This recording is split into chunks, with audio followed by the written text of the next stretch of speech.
Howdy, everybody, and welcome to the next exciting chapter of Dreams of Infinity. I'm Matthew R. Dawson, your friendly neighborhood host and magic keeper for this Magi-Knights Awakening campaign. And joining me around my virtual table tonight are Ashleyien, Hana, John, Kira, and Los. Say hi, everyone. Everyone, hi. Hi, everyone. Oh, Ooh, that caught me off guard. Now, before we begin, we do have a few announcements to get through, starting with the first of our two sponsors for tonight's show, Hero Forge. Hero Forge offers fully customizable tabletop minis with dozens of fantasy species and thousands of parts to choose from. Their easy-to-use design tool lets you build your perfect miniature online using a fully 3D in-depth character creator right in your web browser, which is where we built the tokens for this game. You can build yours today at heroforge.com. Our second sponsor for tonight's show is XSplit. XSplit is a high-quality virtual webcam background remover that works with your already existing webcam. Using this program, you can protect your privacy while you work or play remotely by blurring the background, removing it entirely, or even putting your favorite pictures as a background instead. You can download the app today at xsplit.com, and if you use the coupon code RANDOM with a capital R, you can get 10% off of your purchase. You can find our referral link in the chat and show descriptions. Last but not least, this next Monday, we're back with another episode of Aether Shanties. The guards on the ship just got stopped by a bunch of hippos with guns. I don't know how best to explain that.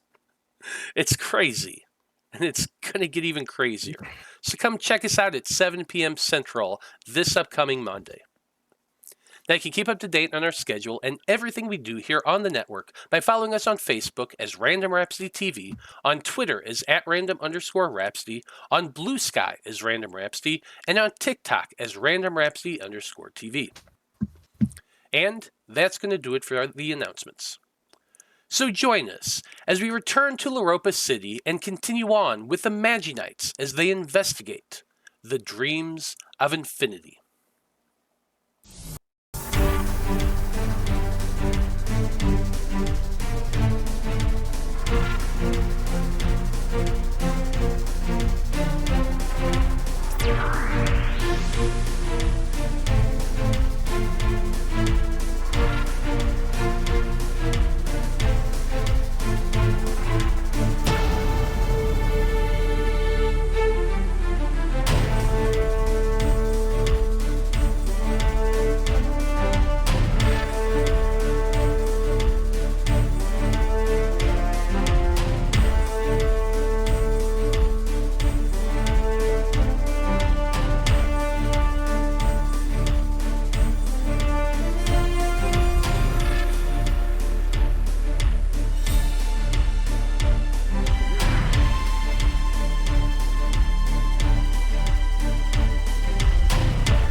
And we're back.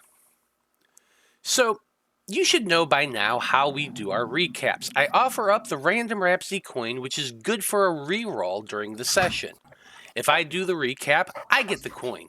And that's a terrifying prospect because I'm going to use it in all sorts of ways. So, not a whole lot of people want that to happen. With that in mind, who wants to do the recap this week? I think I will take that honor. Okay, well, Salem, tell us what happened last time on Dreams of Infinity. Anger is not a sensation that I'm entirely used to feeling. I always try to be like nature itself and adapt to whatever comes at me. Seeing those and everything that they went through really just kind of changed something in me. This evening was supposed to be simple mission, you know. We go to the lumberyard, we sneak in, do a little investigating, get the hell out. For the most part, that's exactly what happened. Well, with the exception of us going without Damian, things seemed to be going pretty smooth. The group headed across town to the lumberyard. We arrived late at night and were able to do some mild surveillance. We found that there were some cameras lining the large area and the front. Figure out ways to go around all that, but after the Wanderer showed up, they reminded us that cameras just don't really register us normally, so we could just go and it would be fine. We decided to nix our original approach and just go in from the front. A car mission, per usual. But while the three of us hid, Aisha stayed put and made it kind of look like they were surveying the area for a future video. Seemed to somehow work, and the car kept going on, so we kept going with our mission. We climbed over a small building to get a better look at the yard. It was much larger than I think we really anticipated, so we split into two groups. Aisha and Kat went left, Melody and I went right, and we were just going to follow along the fence line, meet in the middle, and head back to the front. While split up, the energy in the lumberyard seemed to shift. Fog began to form, making it really difficult to traverse the area. Aisha and Kat got a bit lost during their excursion. The two of them kept hearing a loud mechanical sound, but couldn't find the source.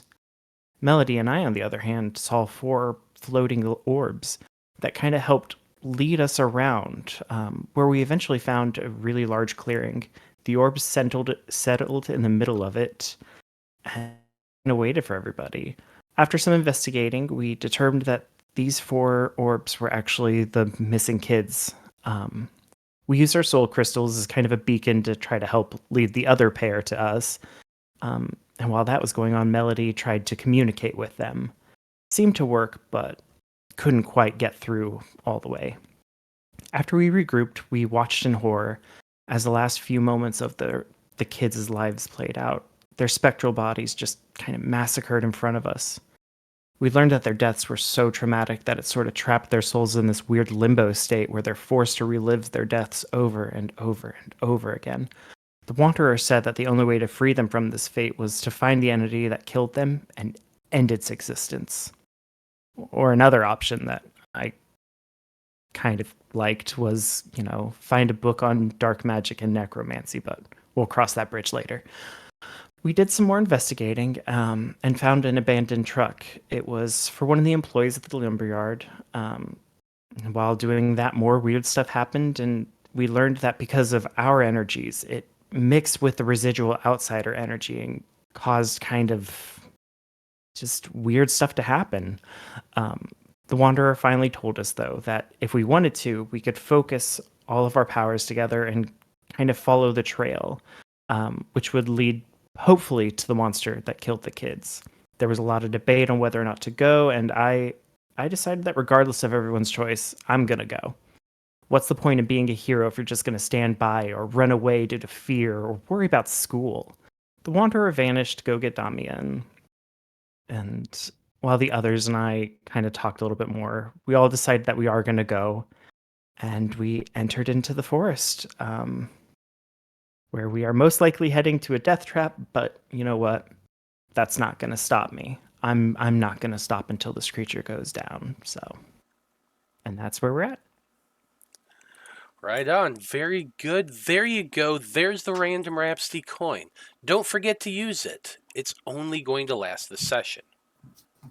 Well, Magi-Knights. It is technically Thursday, September the 5th, since most of your watches have moved well past midnight. Aisha, Kat, Melody, and Salem. The 4 of you have been wandering through the northern Loropian Forest since halfway through your patrol phase, as Salem said. First following that magical residue left behind by the ghostly apparition, and then a physical trail left behind by something large and quite strong. But before we get into all that, let's rewind the clock for a brief moment and turn our attention to Damian. Damian, you had spent your investigation phase at the library, researching possible locations the Loropian High School soccer team could be doing their nightly practices at. At the end of that time, you had received a phone call from your parents asking you to come home for dinner. So, unfortunately, you had to miss going with the rest of the team to the lumberyard. Over dinner, your parents had a chat with you about, school, what's been going on lately with the soccer team, and your arrival with Loropian High. Your parents reassure you that you've been handling things quite well from what they're hearing, and that they're proud of you for not rising to the other team's level. Showing up, causing a ruckus, possibly even trashing your field. You've you've always counseled keeping calm, being professional, being a good team, and showing that team spirit. And your parents are very proud of you for that fact. They do, however, caution you a bit. They point out that, burning the candle at both ends does tend to wear the candle out. They point out that you've had some late nights lately, and while your grades haven't slipped up yet, it's only the second week of school. They admit, of course, that one senior year is usually easier than the rest of them, they are aware that you have friends, you have your clubs, that sort of thing, but they still remind you that it's important to focus on your studies. That way you can get into a good college. All in all, it was a good talk. But the whole time during that conversation, I'm sure you are also aware that your friends are out there patrolling for outsiders without you. Once dinner is over, your parents suggest that you get to bed early since, it's late and all. Well, it's like around 11 o'clock or so. Which is also about the time that you would hear over your psychic communicator that your friends had seen something pretty freaking weird at that lumber yard and are currently following the trail of that out into the Loropian Forest. So, with that in mind, Damian, here's my question. What do you do with that knowledge? Are you going to follow your parents' advice, just get a good night's sleep and not worry about it? Or are you going to head out, meet up with your friends, and face whatever it is they're about to face together?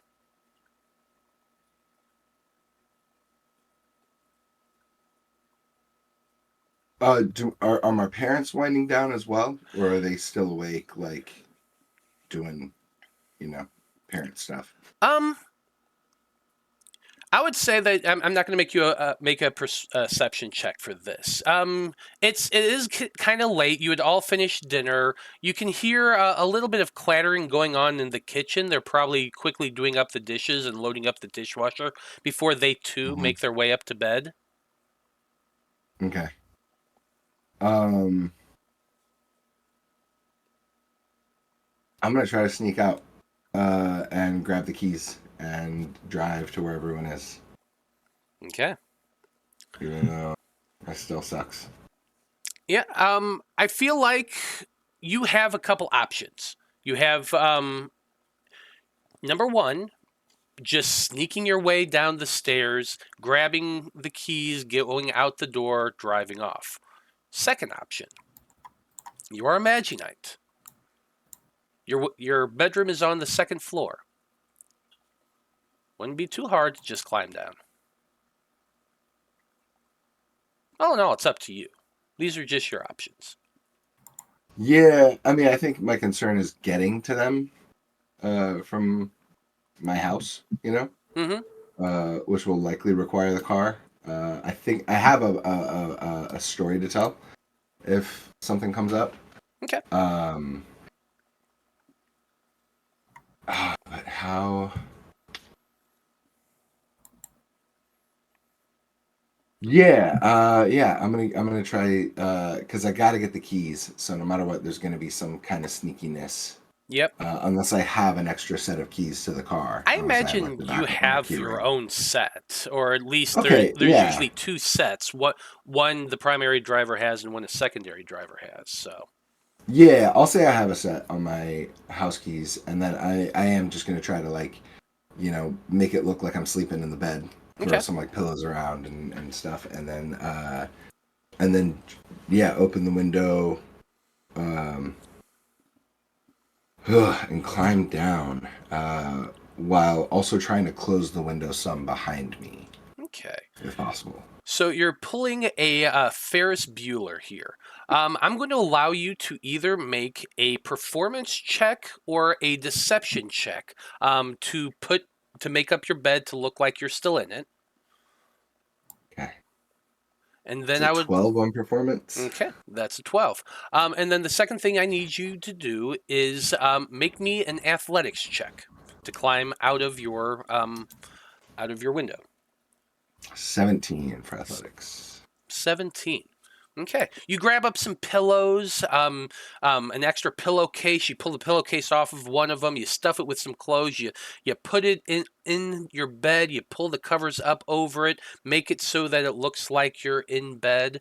You very carefully open up the window. Begin climbing out. We're going to say that there's a gutter on the side of the house that it's very easy to get to, and with your 17 without issue, you climb down and land on the ground.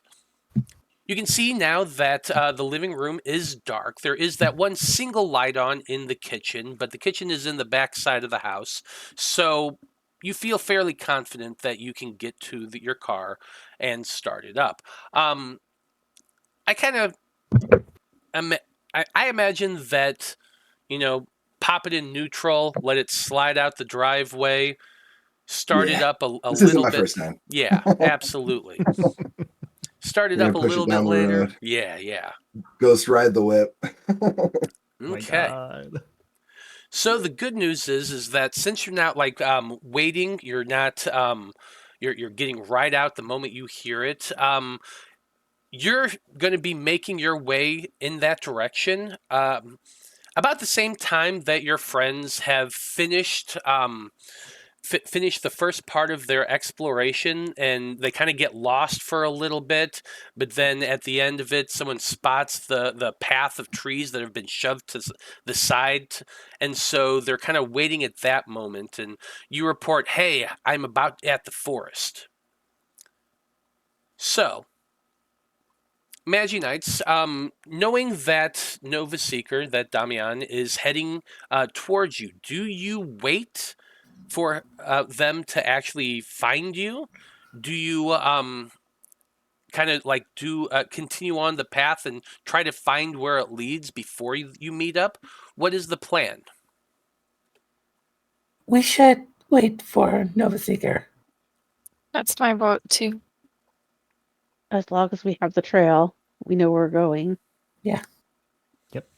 Where's the forest? Is it where they all are, or is it Yeah. some ways Yes, back? it's where they all are to the north.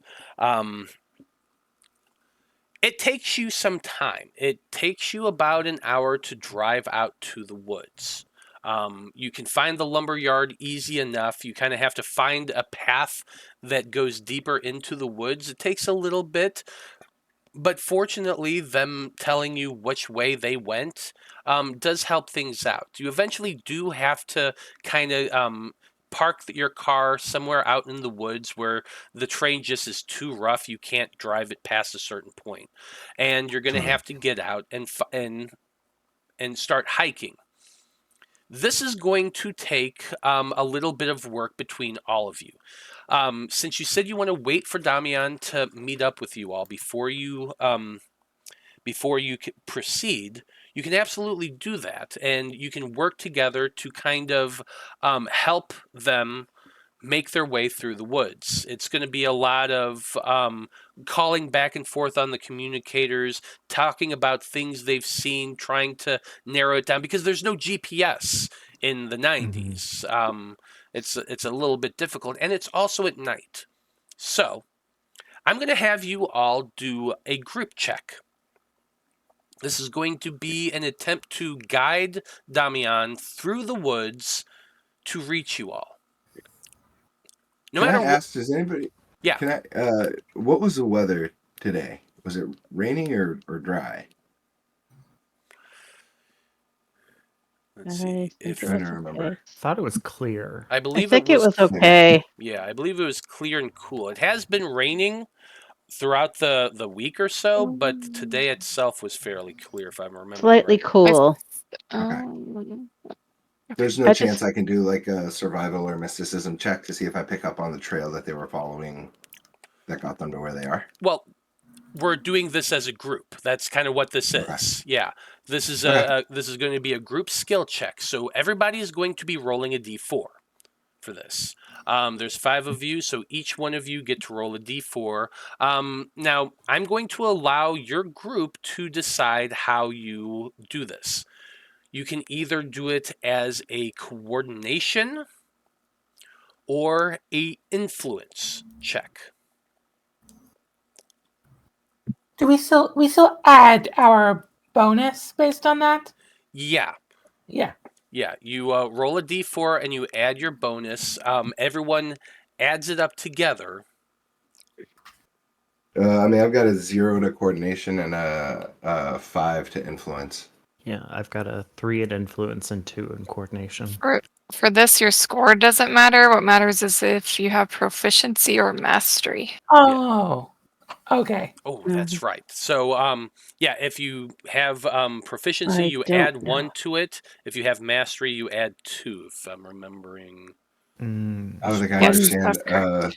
the difference between I proficiency and mastery. need to Only look one- at my PDF. Okay, I need to so open it my PDF. is... Only one skill is a mastery skill, so it's whichever one you chose as that. Mm-hmm. Oh, well, then it's definitely not. Yeah, I don't have mastery in it. I have a dot in coordination.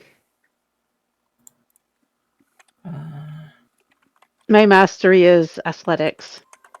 I'm proficient in influence, but I'm not. Yeah. My influence is horrible. Now, here's the Okay. thing I'm going to tell you. Since I'm allowing you to use either of those skill, you just declare which one you're using, and that's what the one you're going to use. Oh, each. So each, yeah. Yeah, so that you wasn't don't all clear. I have thought to you meant agree. all of us had to agree. Okay. Not all have I to. thought we had to agree on one skill. Yeah. You said deciding as a Okay. group, pick which one you're going to use. Mm. All right. Yeah, then I'm going to do influence. And so I add a 1 because I don't have a mastery to Yeah, it. so I'm just proficient. if you have no, let's see, you add +1 to the total if they have no skill proficiency. You add +2 if they have skill proficiency in the relevant skill. You add a +3 if you have skill mastery in the relevant skill. Mm. Okay. Ah! So a D4 plus. Why? I'm sorry, I don't know why that went over my head again. What's this section called in the book? It's on page 76. It's squadron skill checks. Got it.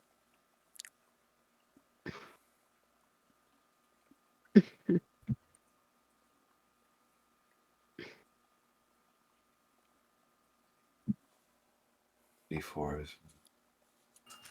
Somehow I don't have my Okay, mastery +2. marked. Got it. 6. So 5.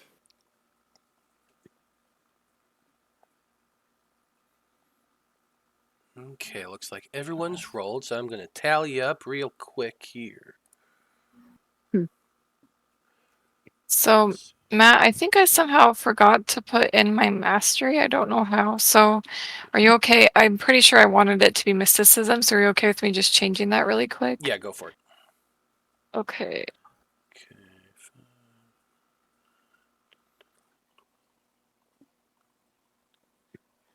Okay, it looks like your total was an 18. Good news. This is a difficult task, which means that it only actually takes you about an hour, Damian.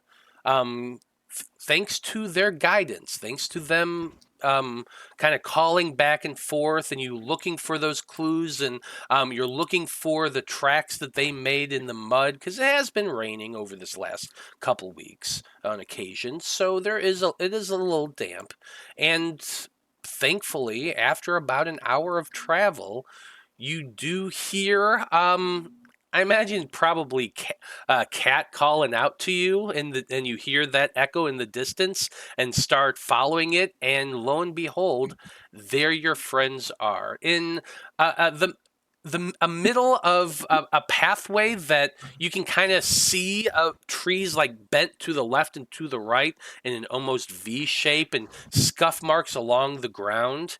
Pretty clear that something big passed through here. Hello. Hi, everyone. Welcome. Oh, Welcome. Salem doesn't say going on? anything. Honestly, I think since he's been sitting and stewing, he's been really emotional tonight. He's gonna walk up and just like hug Damian, just like Whoa. it's You been a okay, rough bud? night. Whoa. Okay. It's been a night. Yeah, it's 1 a.m. Are we sure we want to be doing this right now? This is... I mean, I'm Something here. happened. Yeah, clearly. I mean, if this is the only option, then let's go. Are we... Can I look at my crystal to look for, like, outsider energy? Yeah, go for it. Make a mysticism check for me. It's a 19. Grasping your crystal, you focus your intent into the crystal, and you see that it is beginning to glow faintly. Somewhere in the distance, to the north, you can sense the presence of an outsider. Are we doing this? Yeah. Yes. All right. We just watched those kids die again. The 4 kids that are missing, we know they're dead. Yep. Yes. We saw their ghosts. We That saw what sucks. happened. Okay. And You whatever said- that is what got them. Okay. Okay. Yeah, then I guess let's suit up. Let's go. I'm gonna go ahead and transform now then. And we? You can actually transform now. Your crystals are beginning to glow faintly. You know that somewhere ahead of you there is an outsider. So yeah, if you want to transform, let's do it. Yeah. Do. Yeah, I'm in. Okay, well, 1 second here. Damian, since you're the one who decided to do this, why don't you go ahead and transform first? Oh my gosh. I should have opened my character sheet earlier. Okay, there it is. I think being in a much more restful state than everyone, I think Damian's like willing to kind of take the lead a little bit and just starts walking. And as he walks, he just starts saying his quote. I am hope in the darkest night. Nova fire, ignite.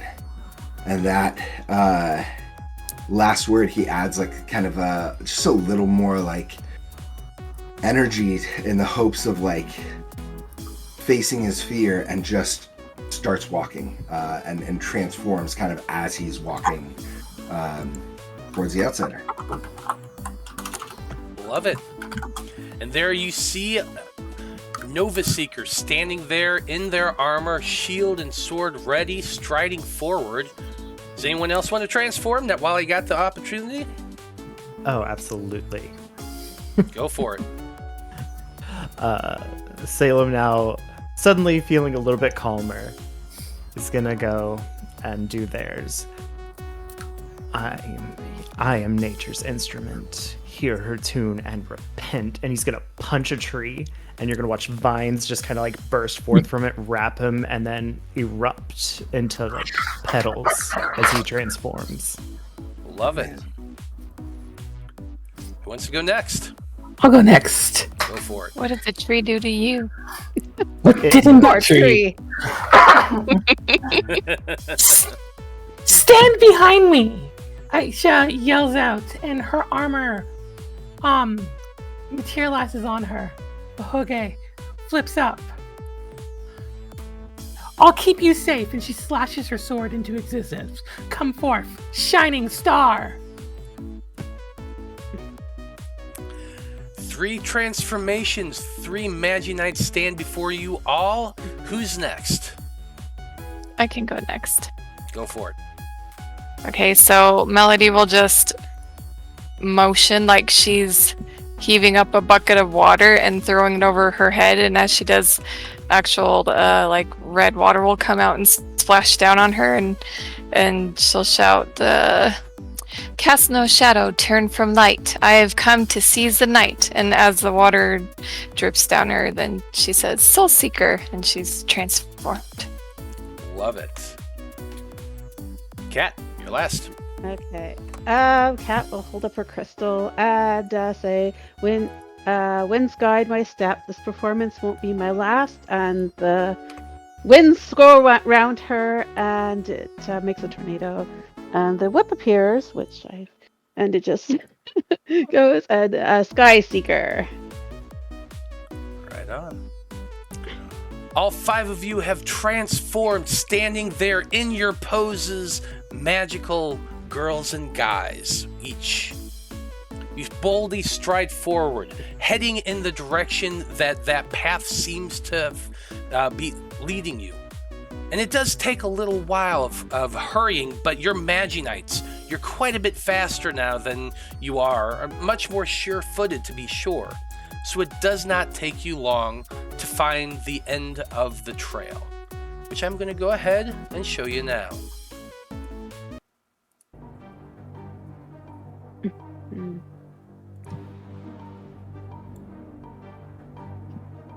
As we're walking, as you're pulling up the map, can I, as we're about to approach, can I go ahead and just cast Restoration? How long does that last? Good question. I think it's just for the combat, so... So you can't cast magic outside of combat? I'm not really sure. I'd have to check on that, but I would assume you should wait till combat just because it lasts for the combat only. Yeah, I'd say the same. That's one you'd have to cast once it's your turn at the start of combat. Yeah, Okay. as soon as we roll initiative, basically. Okay. Love the energy, though. Well, as you're moving forward, you can all see in the darkness and gloom that the path opens up to a small clearing where a moderately sized lake sits, surrounded by trees. This lake is calm, quiet, with a low hang of mist that just seems to hover above the surface. The moon overhead is high, the stars are bright, and there's very few clouds, so you have a little bit of light as you're gazing upon this. And of course, your soul crystals give you a little bit of light as well. Towards the very front of this lake, you all see a very large shape. It's long and cylindrical with spiky edges towards one side. You inch your way closer, moving 5 feet, 10 feet, watching for any sign of anything. And as you get closer, you can see that the tall cylindrical shape that is resting at the water's edge, slightly submerged, is a very large trunk of a tree. This tree is gnarly looking. Its bark is half shaved away. There's a large jagged crack down the center of it, from the water's edge all the way down towards the jagged edge of it, which you now realize is part of its root system. The thing itself is tall. It's about 3 feet tall, just in and of itself. The base around it, easily 2 feet around. And it kind of reminds you a little bit of that long, shallow gouge of dirt that you had seen in the lumber yard.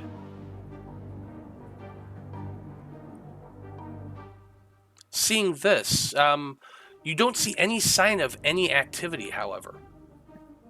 There are no owls or bats making noise in the branches. There are no bugs chirping. No sound of really anything now that you're realizing it, other than the soft crunches of grass and leaves under your feet.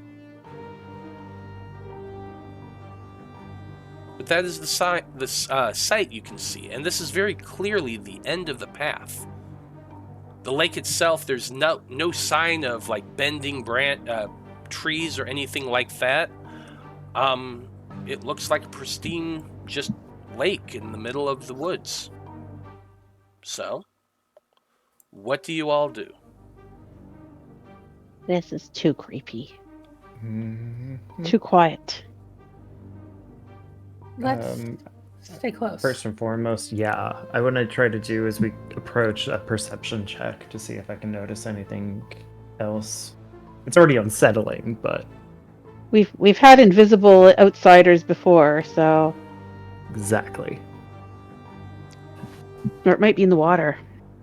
I'm gonna start making my way towards the water, keeping my eyes peeled. Yeah. Okay. Well, whoever wants to move can move. Whoever wants to make a perception check, go for it. Move How and make far can we perception. move at a time? Yeah, probably would have to move to get closer to really see a whole lot. No, yeah, I'm just wondering, like, what's the action economy here? Am I walking 10 feet? Am I walking as far as I want? I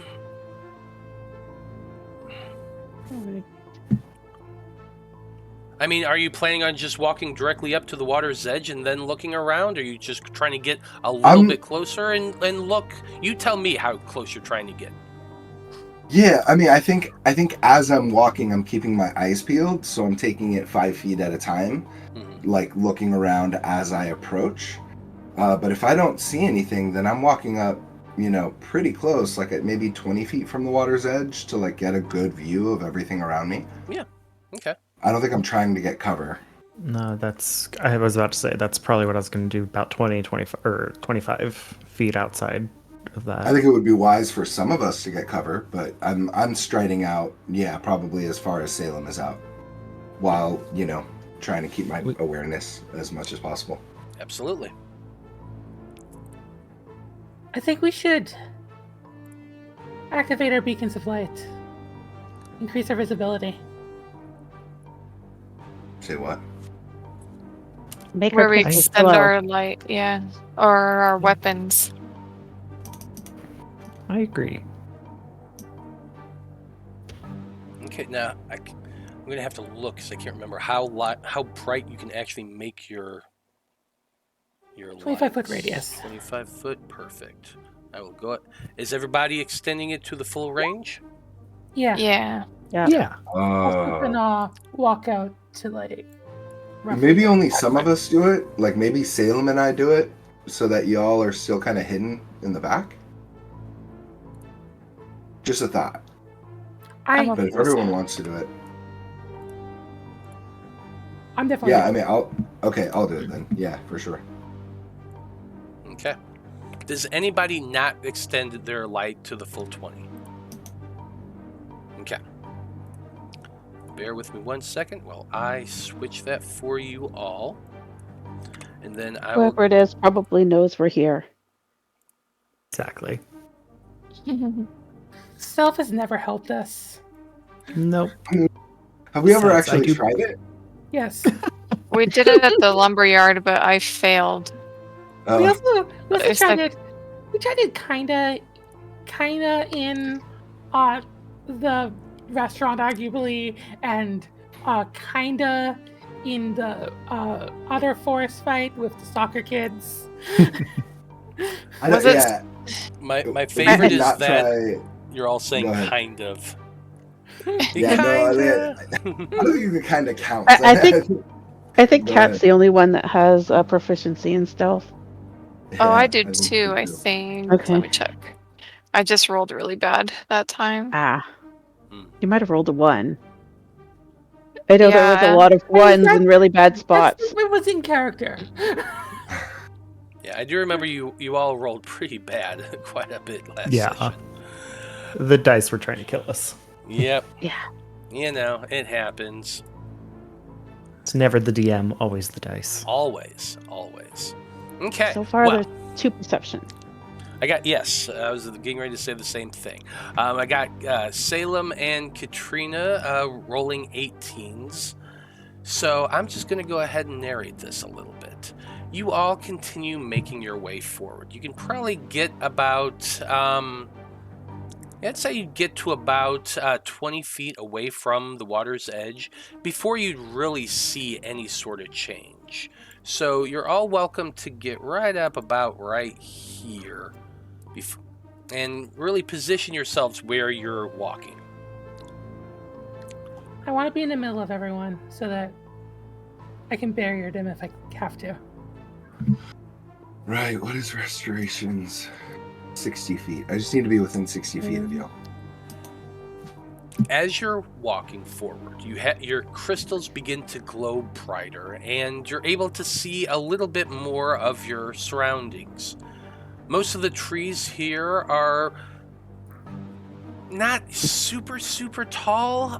The tallest ones are the ones more towards the back, behind the lake. The ones towards the front definitely seem much shorter, younger things. The lake itself, at first, is very calm. That low-hanging mist just hovers there as you all approach. But as you get to about 20 feet from the edge, you see in the center of the lake, bubbles begin to rise up from the surface. You see them pop once, twice, a third time, but then you see a much larger one begin to rise up. It's at first looks kind of like a big bubble of water that just rises and rises. But as it gets higher and higher, you can see features behind the water. A large, bulbous body, long blades on arms, multiple tentacle-like protrudences along the underside of the belly, a long, narrow head and jaws, and this odd sort of misty crystalline substance poking out of it all over the place.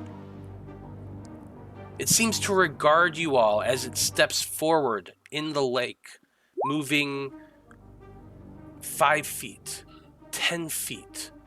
And I'm going to need everybody to roll some initiative. I say, Damian, it's your ex. What? Wow. I don't understand. Harsh. Oh, you were. Oh, God. Why? Okay. Yeah, that went over my head. I'd be like, you think That now's the also went time? over my head. Now's definitely the time. I just don't get it. I don't get it either.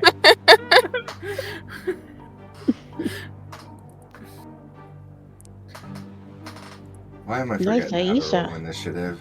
Why did I have to roll a natural 20 on this? There it is. What the heck? Quickly do quick initiative. It seems to be going lower and lower. As Oh it my goes. gosh. Stop it. Yeah, you rolled a 20 and cursed us all. What What is with? So- Why are you so people bad at rolling? My initiative is Wow. actually a 6. 'Cause, Hey, I'm not that adding, bad. I rolled a 10. I'm adding my MAM to my initiative. How? Oh, Nice. Sweet. How? Okay. How am I doing that? No, sorry, I got hung up on Salem getting a 0.14. I have no idea. It has my initiative Because at he 2.14. tied. Because he Oh. tied with Melody. So whenever But there's mine a was decimal, it's a after. tiebreaker. Yeah, so I think it sometimes looks... it has it set with your dex or something. Yeah, some of you... It looks like Salem's character sheet is set as to have tiebreaker on it, but Mm. theirs is the only Oh. one that does. Oh, okay. course it is. Because what the 1-4 is probably your dex modifier, I assume. Oh. Probably. That makes sense. Yeah, that's your dex score. So they always do that at the end of it on Roll20. That's how they differentiate. It's the dex score. I get it. Oh. So Salem will just always win if somebody rolls the same? Or you just all put on your character sheets tiebreaker, dex tiebreaker. Where's that? There is, if you go to the gear, it is, let's see, where the heck is it? It's somewhere at the top, I think. It's right in the Yeah, center in the box center. there. After you see where strength dex all the way Add down, dex. there's a little toggle. Oh, add dex tiebreaker to Dex initiative. tiebreaker Cool. initiative. We could also just manually do it. Yeah, you can also just manually do it. Yeah. Okay, is everybody in? Yeah. Perfect. Melody, what is your dex modifier? Or just your dex score? What is your dex score? It's a 2. What's the score? Is it 14? Oh, yes. Okay, so then the two of you need to decide who goes first, because you both have the same dex. Salem can go first, it's fine. Okay. Okay. Then I will leave it as is. Well, let's get some battle music going on first.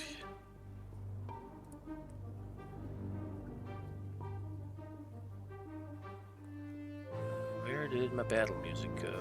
There it is. This icon in the darkness right now, at least, is giving me flashbacks to Final Fantasy Mystic Quest. I don't know. Whenever Matt couldn't find battle music, I'm just getting a Final Fantasy battle music in my head. Oh, there you go. Maybe a little bit. This thing definitely is unique, as you can now see it. It looks like a cross between a bug and a turtle, almost. It has very long arms that have just long scythe-like blades on the end of it. The belly, like I said, have these wiggling-looking legs or tentacles, almost. You can't really see the lower half of the thing. The head, like I said, is long and pointed and jagged, almost like a bird's, but it has very large eyes that kind of scintillate, or whatever the word is, off of the light you all have from your crystals. So it looks like wings or scythes to us? Scythes. Okay. Yeah. Cool. They look like blades. Neat. It's pretty freaky, and it definitely has this odd sort of crystalline-y, spectral look to it as well, because these are spectral outsiders. So, at the top of turn order, we have Aisha. Aisha, what do you want to do? Immediately, bonus action, we're gonna cast a cheeky little amplify as Aisha calls out her incantation. Trust in the faith others have placed in us, or of enhancement. So I'm gonna knock off those free MP. That's standard action, sorry. And then bonus action to flare. Okay. Action to cast your spell, bonus action to flare. And then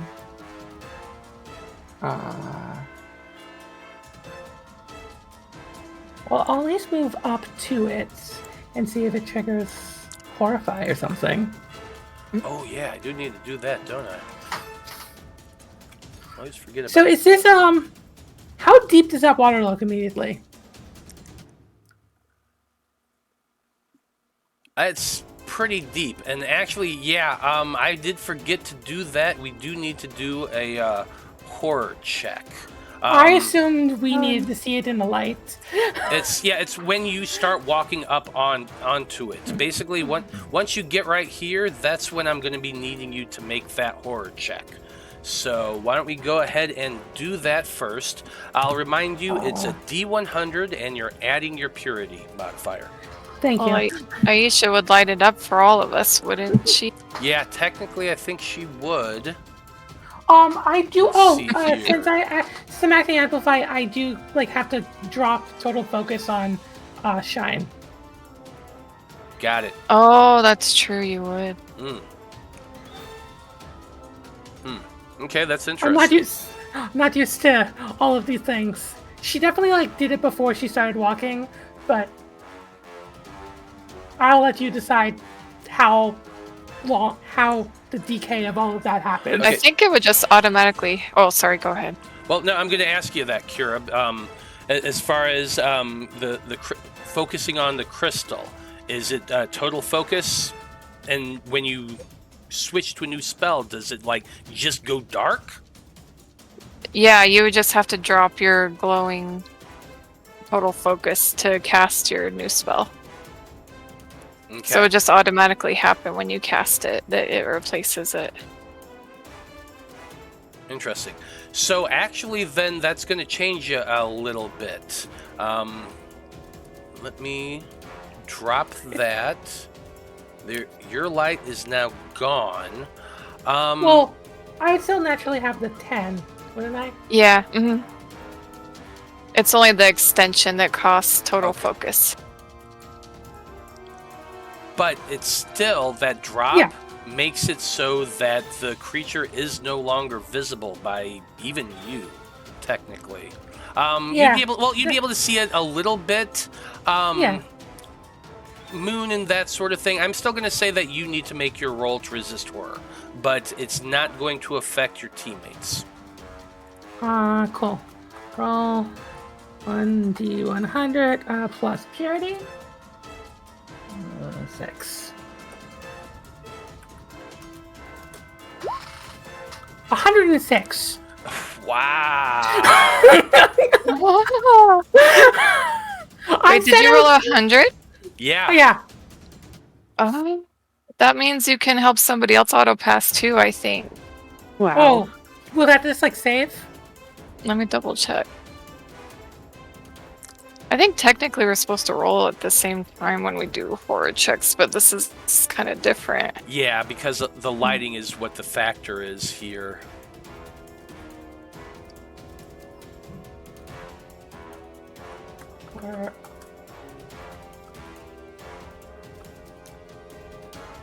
I was hoping it would be in the quick reference. I left my book in the other room. Kira will probably get it before I find it in the PDF. Yeah, I'm looking right now too.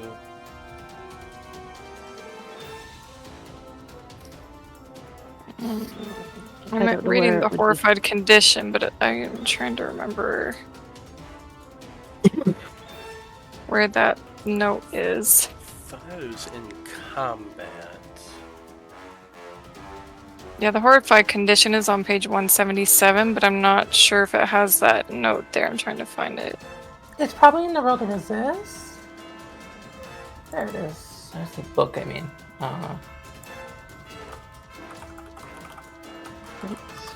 Resist horror. Resist. We might have taken it out because I think. Hold on, let me see. I know it used to be a rule, but there may have been a reason we took it out. Let me see. Upon first encounter, when the DC equal to source, if there are multiple sources of harming, 10 spells are then level impurity to total.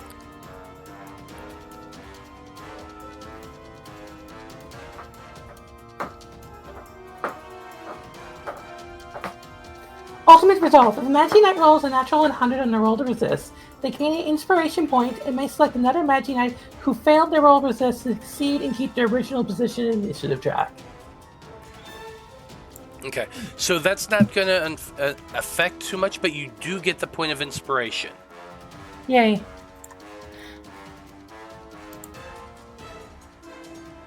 Oh, sad.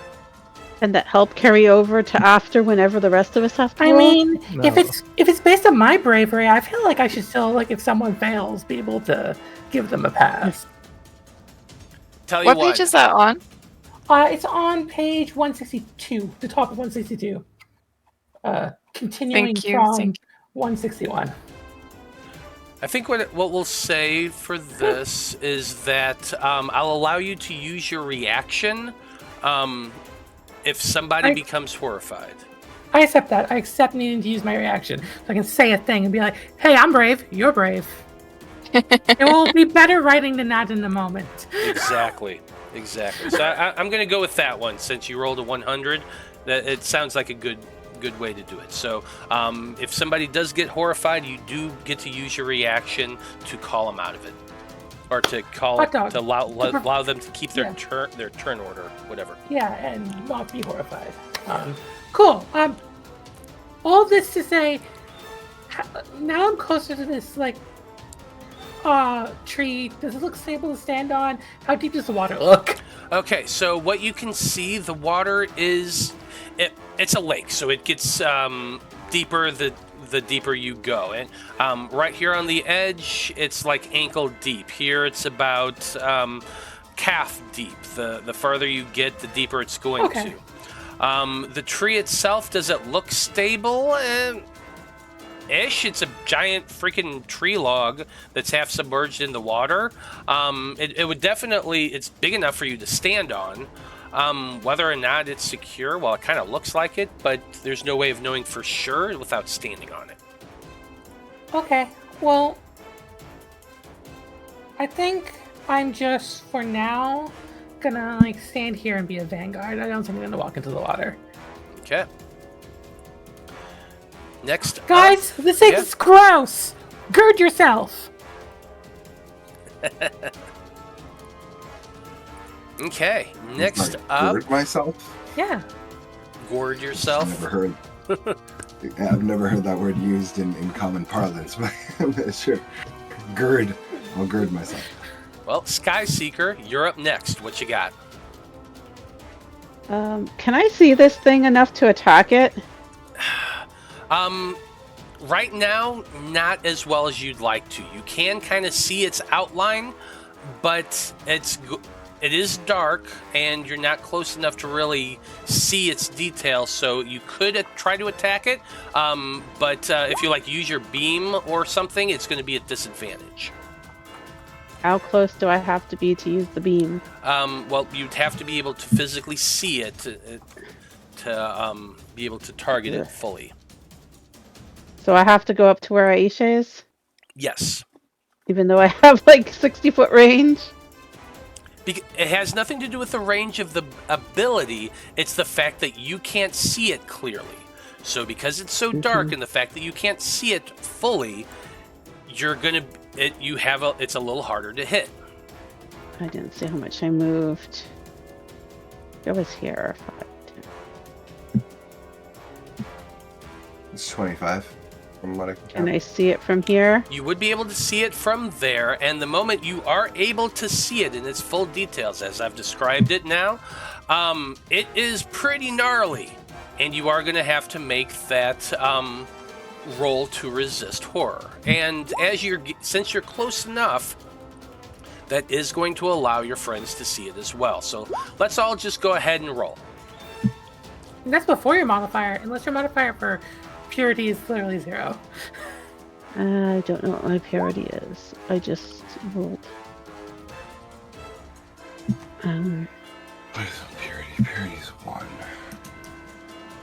What do we need to What are pass we- again?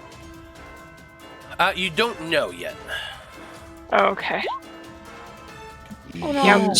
I have a 5. Wait, you rolled a Damian, d20. Yeah, you rolled a d20. You need to roll a d100.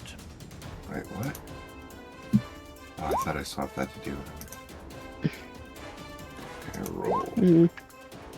Even worse. Wow. Oh! That is rough.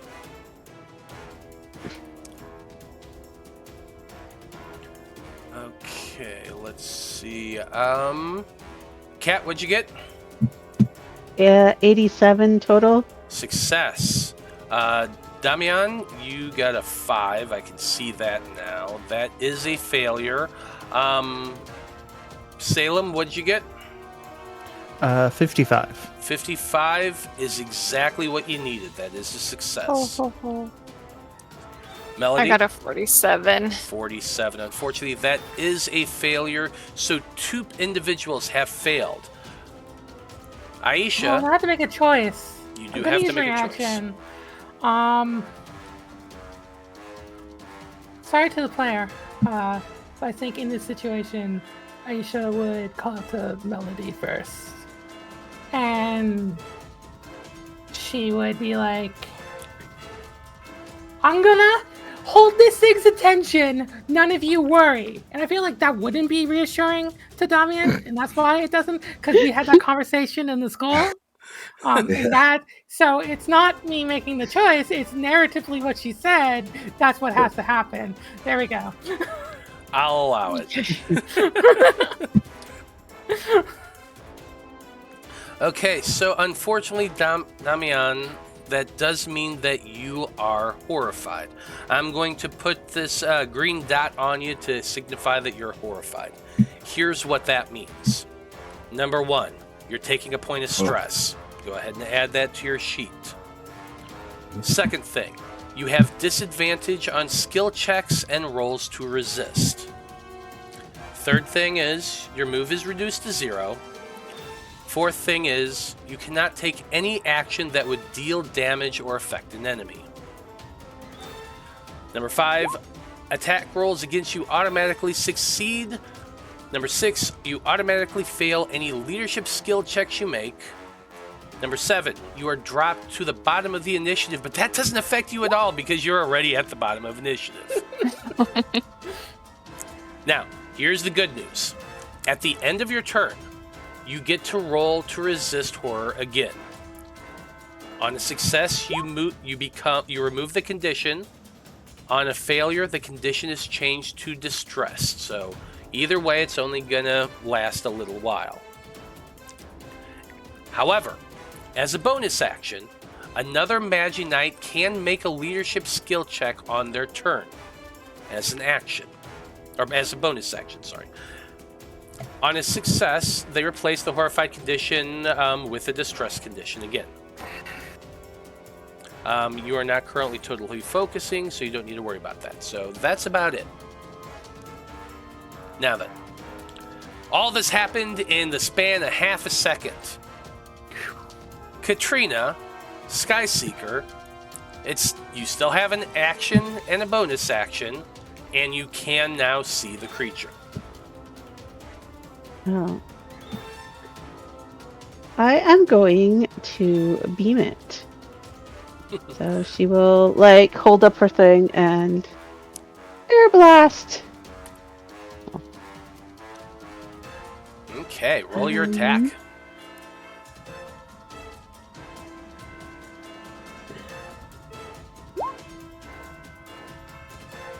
Yeesh. Oof. 13. That is a 13. That is a miss. Does that include, I don't assume a 14 Yeah, a will 14. hit? That is right. It is a 14 with the amplify. However, it is still a miss. Yes. I don't remember how it works. I forgot to look it up for if you want to do another magic attack as a bonus action. Yeah, you use a bonus action. It costs the same amount of mana, but you only do half damage. Okay. Yeah, I'm having trouble finding things on my sheet. I need to subtract mana points. First of all. Remember, when you miss, you get half of your mana back, though. Correct. Okay. That is true. So I you get 1 point back. So yeah, I get 1 point back. Okay. Worth trying for half. I guess I can try for half. So I'll use another 3 points. And try again. I'm hoping I hit something.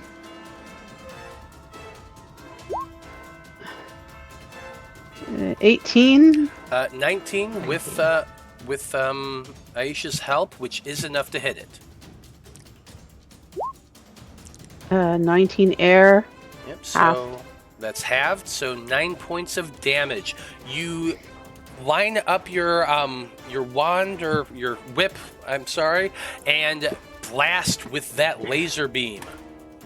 2 things. I Yes. flared. So that would be a +3 damage. Does that Yep. go before or after the half? It's going to go after the half, so actually it's going to be 12. 12 points of damage. Thank you. The blast goes off. It strikes the creature in the side, just underneath the carapace, doing your 12 points of damage. Very nice. Thank you, Damian. I will take off your light.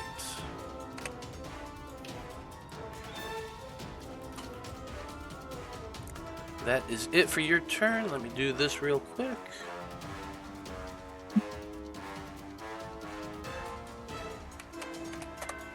Okay. Next up,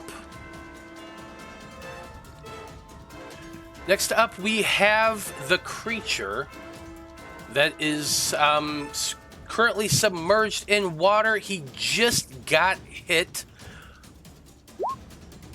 Let's see here.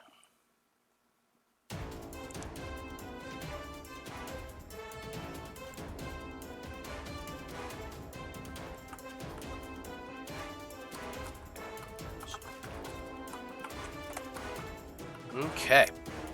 The creature begins moving forward, the water parting slightly in its wake. It's kind of like, have you ever watched those early Godzilla movies and you see the creature coming out of the water? That's kind of what you're seeing here, but damn, it's scary.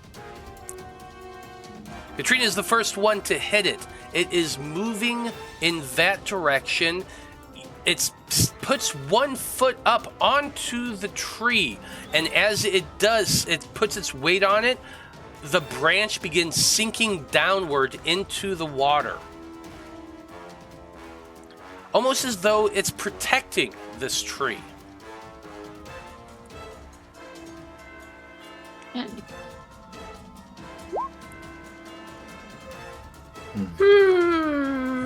Not tree iconography, something else for Kat to focus on again. Does the tree look like the ones in the church's pictures? Yeah, does the tree look like I mean, I have described the tree in the pictures. I mean, it was a cartoony tree with a bunch of roots and outstretched branches towards the heavens and stuff like that.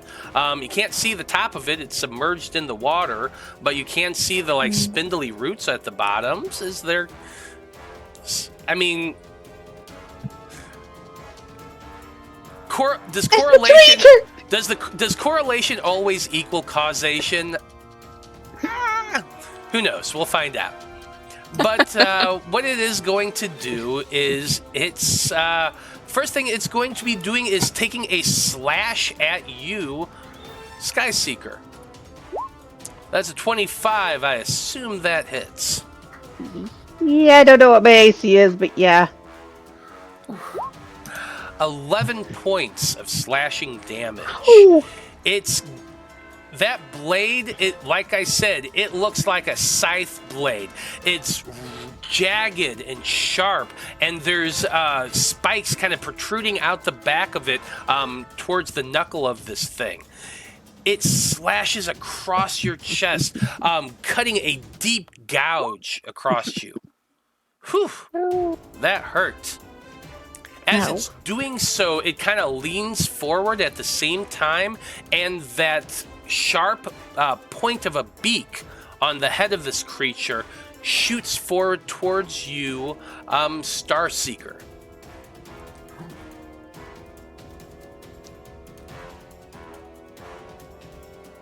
It's doing this using its Furious Assault ability. That is going to be a miss. You see it. You're waiting for it as it comes up, and you put up that sword just in time. It is going to pull itself back, standing upright. You can see this thing now. It has four large claws on each of its feet, kind of digging in to the bark of that tree that it's standing on top of, and it's sinking lower and lower into the sandy mud. That's going to be its turn. Oh, actually, one more thing. Hold on.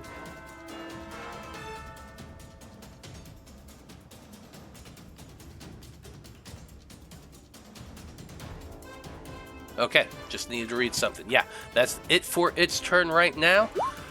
Blossom Seeker, you're up next. All right, I'm gonna take my bonus action first to try to knock Damian free. So I think Salem's gonna call out to him. Damian, you are braver than this. You are braver than you will ever know. This team needs you. I need you. So snap out of it. Okay, you're going to be making a leadership check. You're aiming for a 16. Ooh. I got a 20. 20. Damian, The ship has sailed, everyone. You hear your friend calling through, and you've been just like locked, staring at that thing, kind of gibbering a little bit in fright. But Salem's voice cuts through all that, and you hear it, and your mind begins to clear. At least enough that you lock eyes with them, and you remember where you are once again. You no longer are horrified, you are now distressed. Let's talk about distressed. Here's what distressed is. You have disadvantage on skill checks and attack actions still.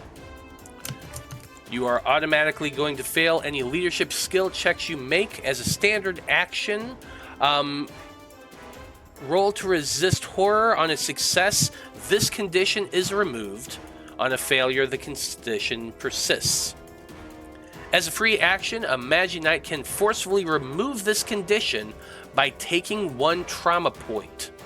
Afterward, they gain the Berserk condition. As a bonus action, another Magi-Knight can make another leadership check. On a success, they can remove the distress condition as well. Does that make sense? So a little bit less. You only have those 2 things. So you can do it on your turn as an action. You can try to get rid of it. A Magi-Knight can do it as a free action and take trauma. Or somebody can use a bonus action and make another leadership check. That's what's going on. So, Blossom Seeker, that was your bonus action. That was. For my action, I'm going to do Explosion. But I want to aim it at the tree.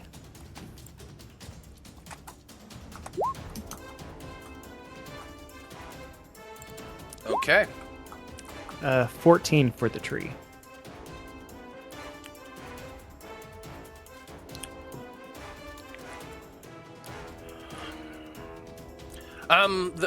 The 13, it means that you didn't do the full damage on Explosion, if I'm remembering correctly. Yeah, if it misses, it does half damage. Yes, so go ahead and roll your damage.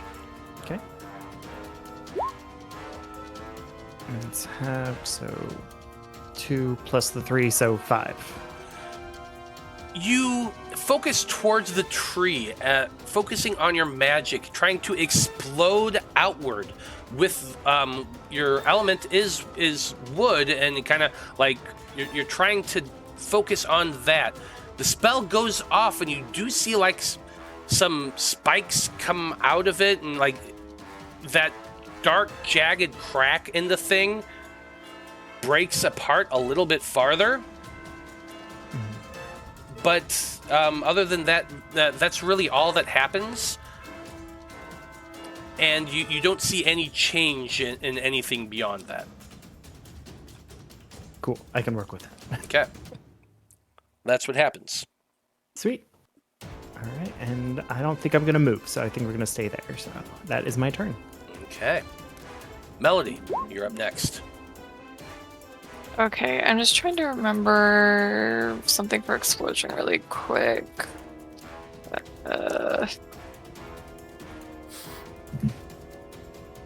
I wasn't sure because it said you could focus on an individual or a horde, and I don't. Yes, you can. Oh, that's okay. So it's level spell tier 2 that when you attack only one target, you add another d12. That's what I was thinking of, but you did add tier 1, so Yep. never mind. Sorry. Okay, I am going to move forward.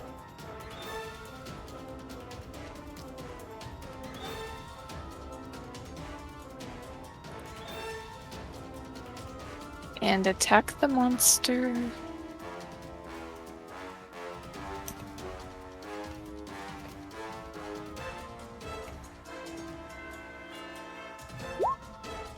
Is this 17 a hit? Because we still have the +1. You do still have the +1. A 17 just hits. Oh, sweet. Okay. Okay, so maximum. So that's 11, correct? Yep. With the +3, that would be 11. You slash at this creature with your claws. It streaks across that hard outer carapace of the thing. It does. Your blades do kind of indent into the creature, and you do see it take some damage. But as that first slice ends, you do note that it did not take nearly as much damage as you were expecting it to. So it's resistant to physical attacks? Or your element. Yeah, I was wondering that. Well, you We didn't didn't know use what an element on this. Right, Oh, yeah. yeah. Yeah, I briefly forgot how that element thing works. Okay, and then for my bonus action, I'm going to try to get Damian out of distress. Okay. That's going to be a leadership check. Your DC is 15. Ooh, 16. Nice. Yes. What do you say to Damian to break him completely from this condition? Okay, I say, Damian, you can't let your ex take us all down. Come help us out. Oh my god. I think that's just the confusion, the like this is still going over. That's enough to be like, okay, we're gonna have to have a conversation about this later. But yeah, you're right. Well, with that, Damian, you're good. You're no longer horrified. You're no longer distressed. You do still have that point of stress from before, but other than that, you actually can act and do things on your turn. That's amazing. So, what would you like to do? Teamwork! So Yeah. how are we treating this like tree and monster? Because what I would like to do is what Salem did and cast explosion on the tree specifically. But does that mean the monster is caught in the blast and also takes damage, or do I have to pick either the tree or the monster? Well, you do know that when you saw Salem specifically target the tree, it only affected the tree. Okay. Yeah, the only way you can hit multiple things if it's a single target is if it's like So, a boss horde. that has, a horde, or if it's like a boss that has like limbs that you can target separately or things like that, but Yeah. that won't come up till later probably. Well, you did fight that last boss. The chef boss did have multiple parts, and Oh, that's right. and you were able to target it. But this is not the same things. So these are two different things that exist in the world. Okay. First question, can you take the little green dot off of my icon? Oh, yes, I can. Thank you for reminding me. I think that I was still distressed. Can I, so in being able to see this monster, can I tell, like, metagame, it looks like it's on fire. Does it also look to me like I'm on fire? Like to Damian, like it's on fire? No, it doesn't look like it's on fire. It's Okay.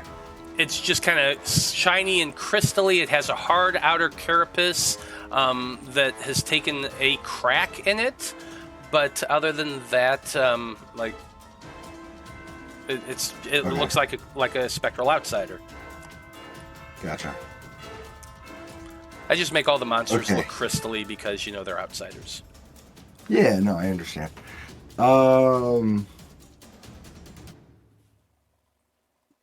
It looks like a cooked turkey, so I would like to cook it further. So I'm going to cast Explosion on the... No, I'm going to take that back because I'm nervous about Cat. Seeing Cat take that hit and feeling the fear that he was feeling and finally being able to shake it off before he rushes in and does anything rash, Damian's gonna make sure everyone's doing okay and cast Restoration, which is gonna be 1d4 plus 3 temporary hit points. Everyone gets 7 temporary hit points. Let's Nice. go. There. Boom. Thank you. Yeah, just feeling that everything that Salem said and everything that Melody said, primarily everything that Salem said. Melody kind of went one ear out the other. Feeling that sense of courage well up, his flame kind of glows bright, and then everyone kind of gets this like flame-colored, shine, and as it hits you, enjoy the temporary HP. Absolutely. And then I think I will move off 1, 2, 3, 4, and try to like hide, maybe 5. Try to like break line of sight between me and this thing. Trying to put that the trunk of that tree in between you and the line of sight of that creature. I get it. Yeah. Yeah, it's like a fir tree. It's about a little taller than you, so you can absolutely stand behind it. Okay. Okay. We are at the top of the turn order, but it is also 7:24, so why don't we pause here and take a break? That way we can pick things up in about 10 minutes right at the top of turn order. Bless you. Sorry. No worries. So, stay tuned, everybody. We will be right back, and as soon as we get back, we're going to finish off this battle. Should be a lot of fun. See you in a bit.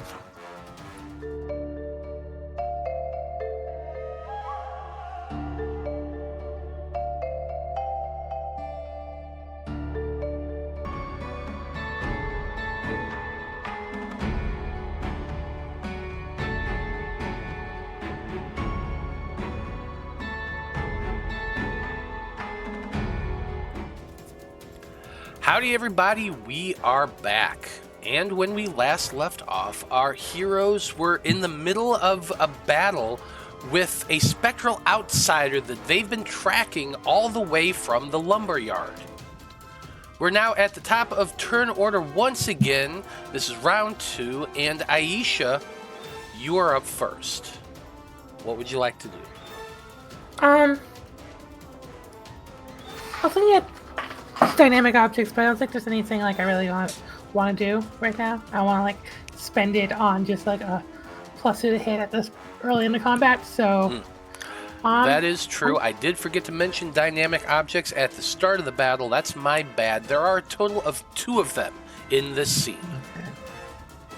So for now, I'm just going to take a cheeky little slash at this large man. Okay, get cheeky with it. I'm not going to use my student's on-nerve attack, which I almost clicked on. I am smarter than that. That is an 8, and I Against better judgment, I'm going to spend my inspiration to re-roll that. Okay. Yeah, you do have that point of inspiration. Go ahead and re-roll. Okay, this wasn't as bad. That's a 17 total. 17 total is just enough to hit this creature. Cool. And click this to do damage. So that is... I forgot to say bonus action flare. Oh well. That is 7 points of damage. I'm gonna flare with my bonus action. Here's my question, though. Yes, technically you didn't say you're going to flare it, but did you use it from the previous round? Because I didn't think you did. I don't know if... I mean, if you're gonna give it to me, I'll take it. I just assume... It's at the end of your turn, so I think you get it, Oh, even if you don't say. Yeah. Oh, it's at the end of my turn. Yes. I did not write that down anywhere. That's my bad. Thank you. So yes, you are going to get that +3, which is going to make this a 10. You slash at it with that double-handed weapon of yours. It hits that hard outer carapace of a shell around this creature, cutting through it a little bit. But like Melody, you're kind of annoyed by the fact that you weren't able to get as much purchase, and did not do as much damage as you were hoping it would. Taking advantage of quick sword technique, I'm going to reposition myself a little bit without drawing any attacks of opportunity. Okay. And then I will, at this point, ending my turn, re-flare, amplify. Got it. You have re-flared. Skyseeker, you're up next. Am I able to do beam from this close? Yeah, it's not like 5th edition where you get a disadvantage for being close. You can do it. Okay, because if I move, he's going to get an attack of opportunity, so... Fine, as he has a 20-foot range. We can move all we want.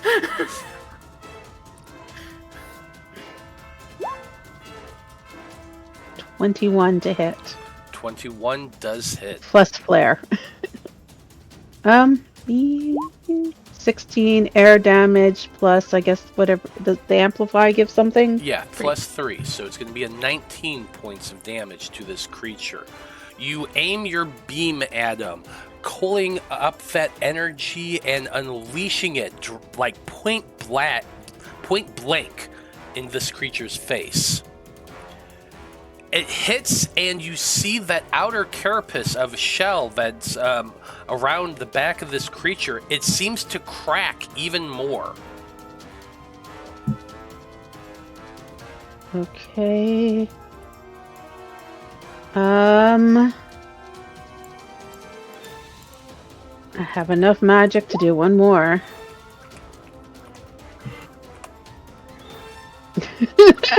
I think I'll try my bonus action. I want to crack that shell. Maybe physical hits will hurt better if the shell is more cracked. So I'll use my last bit of power on the last beam. Okay. I keep clicking the wrong thing here. 20 to hit. 20 does hit. And that was 20 damage, so half 10 plus. That's only the first attack. That's only the first one, so 10. Yeah, so 10 points of damage. You line up once more, unleashing your beam right in his face. Boom! It strikes the creature, and that outer carapace cracks once again, showering all of you with this just shower of like sparks and little reflective bits. Well done. Yuck. I think that's all I can do. Okay. Next up is the creature's turn. He is looking angry. He moves up the tree just a step, and because of this, Katrina, you have an attack of opportunity. Okay.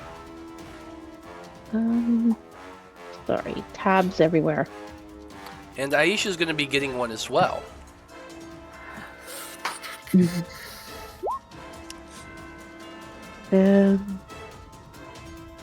I got a 15. 15 unfortunately misses.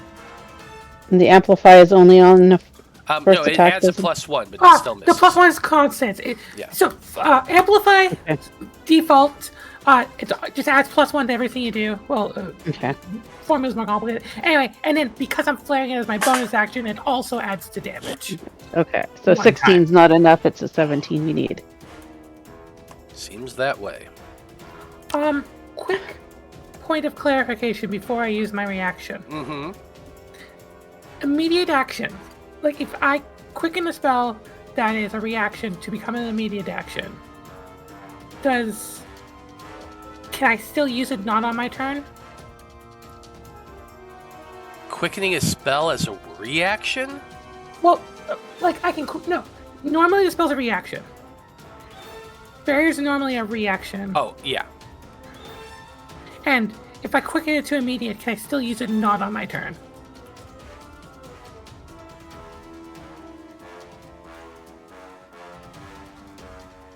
I'm having a hard time I don't think you can quicken a reaction spell.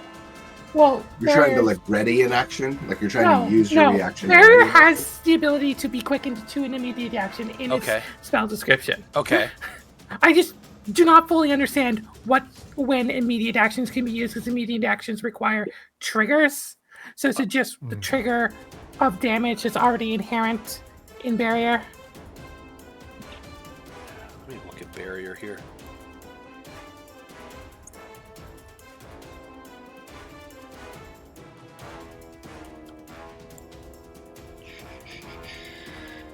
Where is barrier at?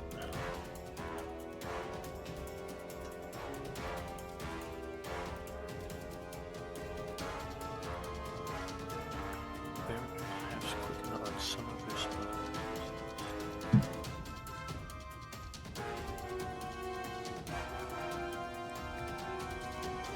Okay, here we go.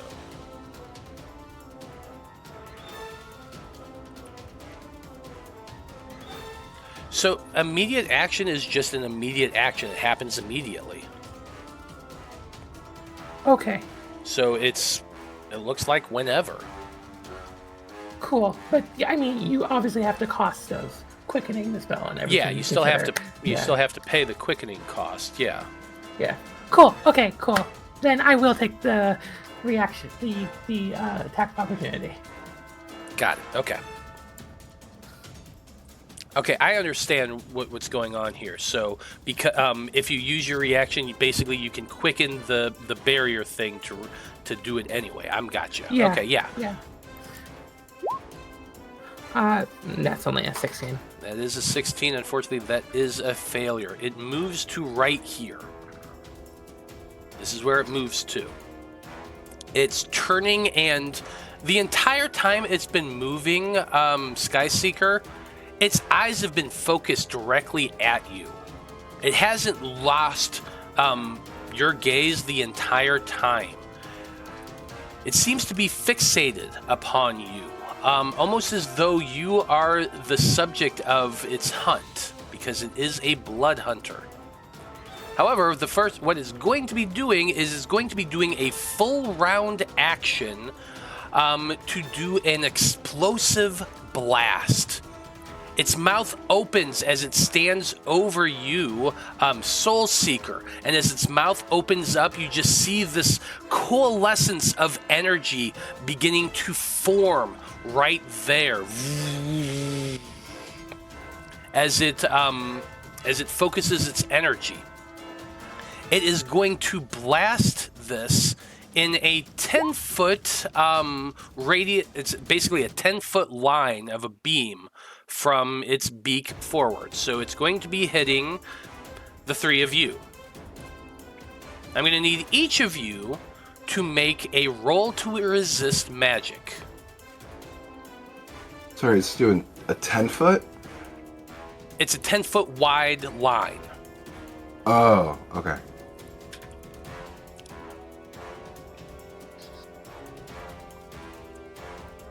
How do we do roll to resist magic? We just add our ma'am. Right?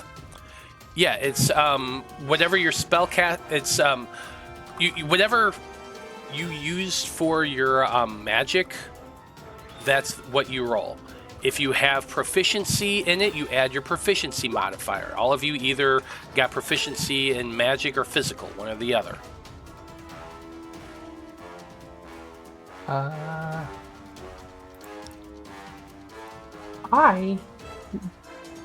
When did we make that choice, and how would we know? Yeah, I don't remember that. Could be one of your stats. It's your saving what throw. do you call it? Your magic style, I believe, is what determines what your proficiency is. So if you have void or water, that's the element. No, maybe it is the element. Hold on, let me check. Yes, I think it is your element. So void or water, you get magic proficiency, and then the others you get either. I think you get to choose between dex, strength, or con for most of them. Yeah, and you would have gotten one or the other when you've built your character. So everyone should have one proficiency checked, and it's either going to be a physical stat or a magic stat, one of the soft stats. Oh, the little diamond on the. Okay, yeah. Correct. So for this, you're going to be rolling a roll to resist magic. So you have to use either your intelligence, your wisdom, or your charisma for this saving throw. Does that make sense? Yeah. I rolled a wisdom save and failed. Okay. My total is actually 10 because I forgot to add the proficiency. Am I rolling on this too? I'm sorry, I missed because I was trying to answer three of you Damian's are. question. Okay. I don't know if I missed anything in my roll, but I just rolled a wisdom save.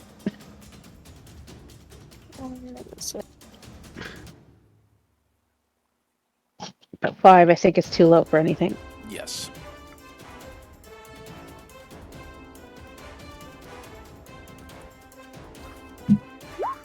So wait, our element chooses our proficiency? I believe it was the casting style. Yeah. Magic style determines your MAM. Oh. I'm pretty sure it's your element that determines your proficiency for rolls to resist. I misunderstood you at the end. If you still have your PDF, it would be the one you put the diamond dot in. Yes. I thought diamonds were for proficiencies, not for... Yes, exactly. Yeah, they are. On the actual ability score. Yeah. Do you have anything on the ability score? I had something checked off on my saving throws. On the new character sheet, you also, on your Magi-Knight sheet, there's a little spot to write down what your roll to resist proficiency is, but I don't know if all of us switched to that one on the PDF, so... I didn't. I didn't know we had it. I gave it out a couple months ago when we talked about it. I forgot You gave it about out, I just didn't swap I it. always forget about page 3 in this PDF. If I had it printed, I really need to go to the library and just print it. I have a PDF, but I don't have the character sheet, like the Roll20. Yeah, no, we're talking about like. No, we're not. Yeah, they're talking about the PDF. Yeah, my diamonds are filled in, but it's for both strength and intelligence because I'm tied in both of them. Well, you should only have one. Fire, you probably have either strength or dex. Let me check. The problem is I don't know where I'm looking. It's, let me find the page. Oh, well, if that's the paper time. thing, then... What is no cat's dex? Okay, so it's page 34, where it says elemental enhancements, the table. Yeah, so for fire, it's strength or dexterity. So you probably chose strength. So you shouldn't have intelligence filled in. Yeah, Earth, fire, and air all got to choose a physical skill. Water and void got to choose a magic skill. But that's roll to resist only, Yeah, right? roll to we're not resist. Yeah, that's what we're about talking That's what about. we're talking Yeah, about that's right what now. we're talking about. So there's two types of roll. Well, there's a lot of types of roll to resist, but saving throws in 5th edition is either roll to resist physical or roll to resist magic in this game. Gotcha. I guess I don't know because the only diamonds I see are the ones next to our abilities, next to like perception, performance, etc. on the PDF. I don't know where is the diamond only in the new version? No, it's right underneath where, like, in the center, how it has all the stats, like STR, INT, DX. There's a little diamond underneath each of I those. see. It's at the top of that. So okay, Yeah. No, I didn't fill that in. Now I did. Okay, cool. Noted. But That's what that anyway, is. so here's my roll. Unfortunately, all 3 of you failed. And each of you are going to take 12 points of fire damage if anyone is resistant or vulnerable to fire. You should double check that right now. You're going to take either half or double that. You're also going to all take 1 point of exhaustion. Do you have that pinned? Do I have what pinned? The elemental resistances? Let's see. I will give it to you real quick. It is. Yeah. It is in there. I will give it to you though again, just so you can see it. Bye-bye temporary. I'm still standing thanks to the temporary. Hell yeah. I'm down to 2. 1 sec. I'm going to take 2 points of exhaustion and spend 6 MP to use barrier on both of you. Okay. Damn. Whoa. And what does that do? I get to reduce the damage you're about to take. Well, I might already have it reduced if water is resistant to fire. I'm just trying to find that out. Popped up. It looks like it. Water is resistant to fire, yes. I mean, she's still I gonna. thought you were void. She's still gonna aim at both of you because character. Sure. Yeah, water is resistant to fire, and void would be weak against it. But none of the 3 of fine. you are void. Or wait a I'm minute, void. Star is void, so you are going to be taking double damage. Yeah. Ouch. Okay, maybe I will actually do it on myself. Yeah, I think it'd probably be better if you did it on yourself than on the other 2. If it's 24 damage, yeah. It's fine. I would still be standing, but anyway, this is magical damage. So D8, so 1d8 plus MAM. So this one is mine. This one is Sky. Nice. You have to roll them separately. You can't just use the same roll. Yeah, just they're separate spells. Okay, They're separate still. castings of the spell. 11 and 10, that's not bad. So that's 1 extra point of exhaustion you're going to take? It's it- 2. I'm it's taking 2. 3 total. Okay. You're taking 3 total, thank you. So it's only going to be 2 points of damage instead? For you, yeah. For you, yes. Okay, thank you. Is this because you didn't use your reaction earlier? Like do we have more than one reaction with barrier? Every time you can mana strain any spell to gain an additional exhaustion point and bring it down to tier spell. When you quicken a spell, you tier it up. So Okay. Got it. if you quicken and strain at the same time, you keep it at the same tier, but MP cost wise, but have to take an extra point of exhaustion. Right. So I take 6 damage, correct? If you're halved, it would make sense. Yeah, that's what I'm trying to figure Wait, out. I thought you took 12 if it's halved. No, it's 'Cause 12 Hana's damage. doing it. 6 is half of. The actual damage is 12. Oh, I thought the damage was 24. No, No, sorry. that's because she was going to take double. Oh, duh. Okay. Star is weak to Fire. So confusing. fire. I'm tracking now. Okay, I'm gonna assume I take 6.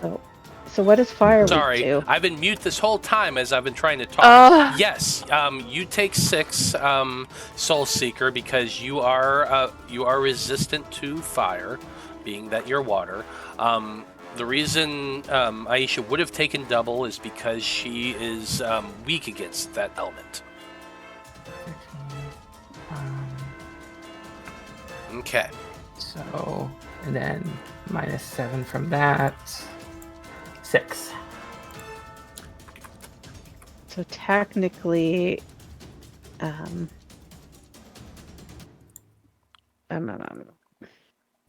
might. Soul Seeker should be able to hurt it more with magic. Okay. That's it for its turn.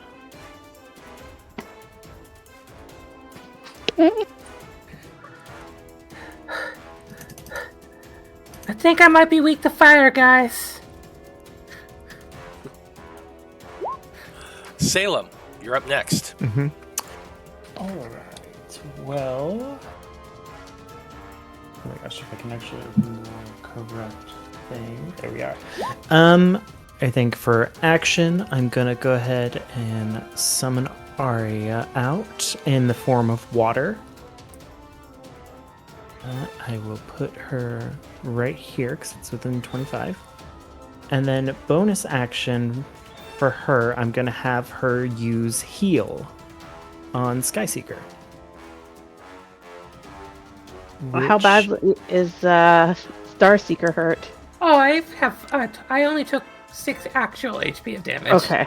Yeah, no, you've been the one that's been getting pummeled, so please let me heal you. And what element did you create Arya as? She's water. Agua. Okay. So she will get... It's just my MAM, so you'll only get 3. But I am curious, since I do have the Witch's Wand, it does get a bonus to healing spells. If Arya is doing it, does that count as me also doing the healing? I believe yes, it is, because you're not. She's not casting the spell as much as you're casting it through her. That's kind of how I've been interpreting it, Yeah. but I just wanted to double check with that. Oh my gosh, where is everything? I was so prepared. So you should get just a plus, I believe it's 2 to that, so 5 HP total. With that, because it's my MAM plus reputation, plus, where is the soul armor mitt for Witch's Wand? Or the stuff on that.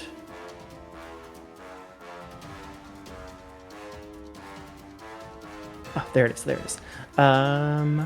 Radiance. So quality increases the strength of the wielder's healing energy when a character casts a spell using this weapon weapon. The number of HP recovered by the spell is increased by 1 plus an additional 1 per the Magi-Knight's level. So actually 3 total plus that. So it should be 6. was it 6 total? Yeah. So there you go. 6 HP back to you. Thank you. With what I have left of the temporary, it kind of brings me back to what Max. Yeah. So a little Pokemon comes running up and pats you on the leg, and you feel better. It's You area. it's basically she looks the same. It's just like, you know, her normal like grassy, flowery look, but it's covered in dew, so it's a little like down, like just a little damp. It's fine. I love it. It's That if your actually turn. kind of like the texture of a water wraith. Is that your turn, Salem? That is. I don't think I'm gonna move. I kind of want to stay a little close like this. So You got it. Melody, you're up next. Okay. Even though it's strong against my attacks, that's all I can do because I can't use my spell on outsiders, so I'm gonna attack it. You can't use your spell on outsiders? My manipulate spell, no, it's only for cultists. So until I can get another spell, I don't have damaging spells. Got it. Bummer.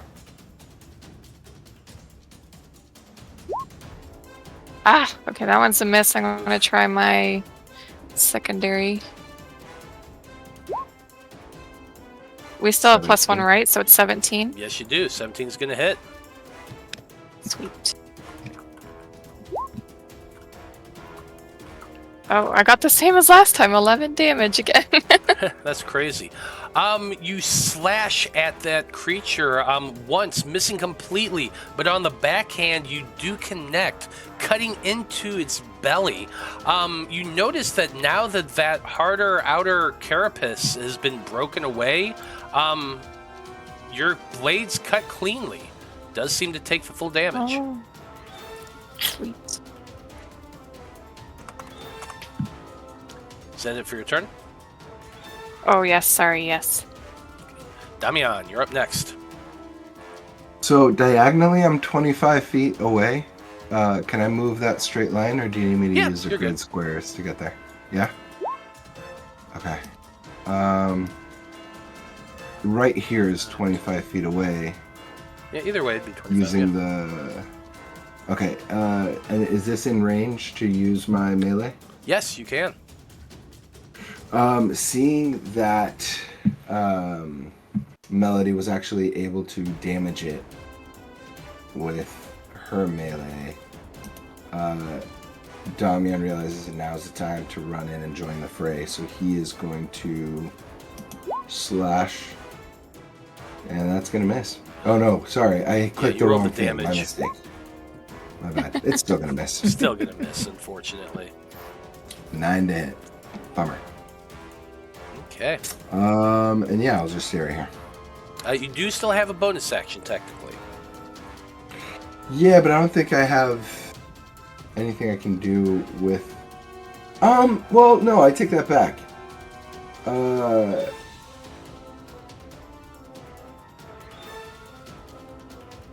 With veil piercing, do I have to decide to do that before I roll?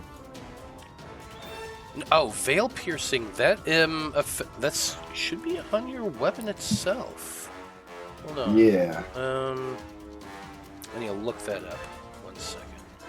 I think it is before because you just decide to automatically hit, so you don't even roll at all. Yeah, that's Yeah. right. But I can Okay. check to be sure. Never mind then. Yeah, it doesn't say... It says instead of rolling for a weapon attack, so I rolled. Yeah. It's fine. Oh yeah. I missed So this there you time. go. Okay. But you can remember that for next time. Word. Pretty handy, though. Mm-hmm. Cool. Yeah, I'll just kick it here. Top of the turn order, Aisha, you're up. First things first, I'm going to pop my Shard of Clarity to get some MP back. Shard of Clarity Lesser, specifically, which is 1d10 plus Magic Knight level. There goes my bonus action.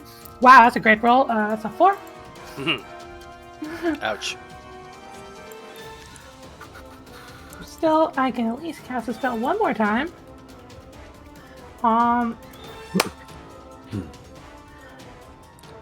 Just clear that for now. And then, do I have to move to cut that log, or is it like within range of me right now? So right now it is under the water. It's kind of sunken into the mud, and the thing is pretty much stepping on top of it and over it a little bit. Can you see it there? Yeah. If you want to target it, you absolutely can. Yeah, I'd say that there's enough right here that you would be able to see it in the ground and still be able to like actually see it and hit it. So if you want to, you can. Okay. I think that's what I'm gonna do. I have 3 exhaustion, so I should have been bringing up the exhaustion table earlier. You're gonna roll a d6, and you've got 3 points, so you gotta roll a 3 or higher. Okay, I'll just do that first.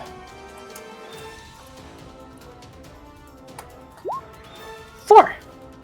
That should do it. We're Okay, and then yeah, I'm gonna use my blade on this piece of wood. That's an 8 to hit the watery log. Well, +1 for your Yeah. your thing. Yeah. 9. Fine. It's fine. It's a tree in the ground. You can hit it. Yay. Boom. And there's damage. 10. Yeah, you. 11. 11. Yeah, you. Well, no, 13 because you're. No, I apologize. I was using the old numbers. I've updated my sheet. When we change editions of a game, sometimes mistakes happen. That's right, because it's fine. Anyway, you hack at the log. You cut into it.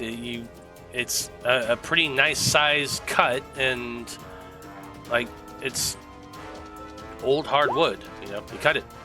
Good job. Cool. I'm going to. There we go. Let's see here. That's my turn. You moved out of its area of attack, and so it's going to get an opportunity attack against you. Fair enough. That's a 23. It is going to hit. You're taking 7 points of slashing damage. That is. Oh, can I use that as an immediate action? Hollow shards of.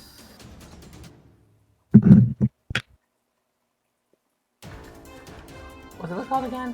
What's up? Shard of Tenacity. Is that the one I think it was, or was I reading a different one?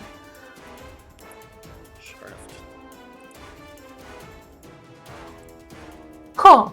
Yeah, it's an immediate action. I'm gonna pop my Shard of Tenacity to gain physical resistance.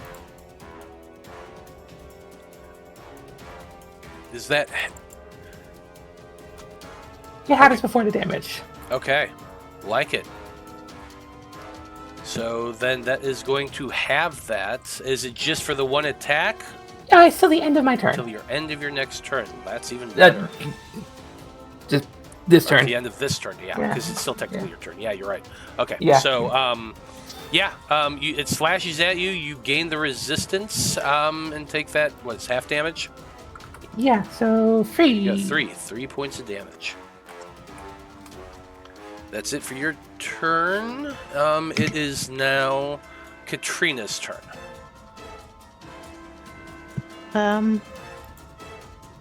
How big is his threat range? Just right next to it? Can I move, or? You saw that Aisha, who is standing right here, moved out this way, and that's got what hit. triggered it. You are Okay, past her. but not by much.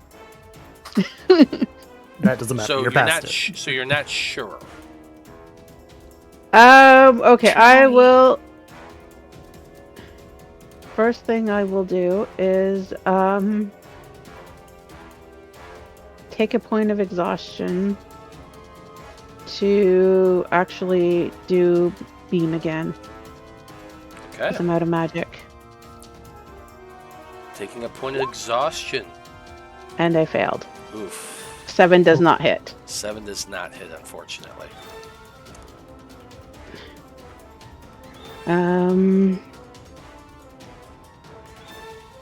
His attack before was really was wide and long. Yes, it was.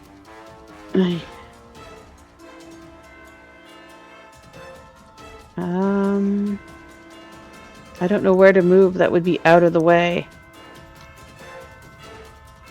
I mean, you're like. I don't know if you can see pings, but you're like there. Yeah, but I could get attacked by that. Like, I just wanted to move completely away from everybody if he's after me. And how deep is the water? I think Can I have to see right step in it here? to find out. Yeah, like right at the shoreline, you can tell it's only like ankle deep. It's difficult to tell beyond a certain point. I just want it to separate a little bit. Just run and jump and float in the air.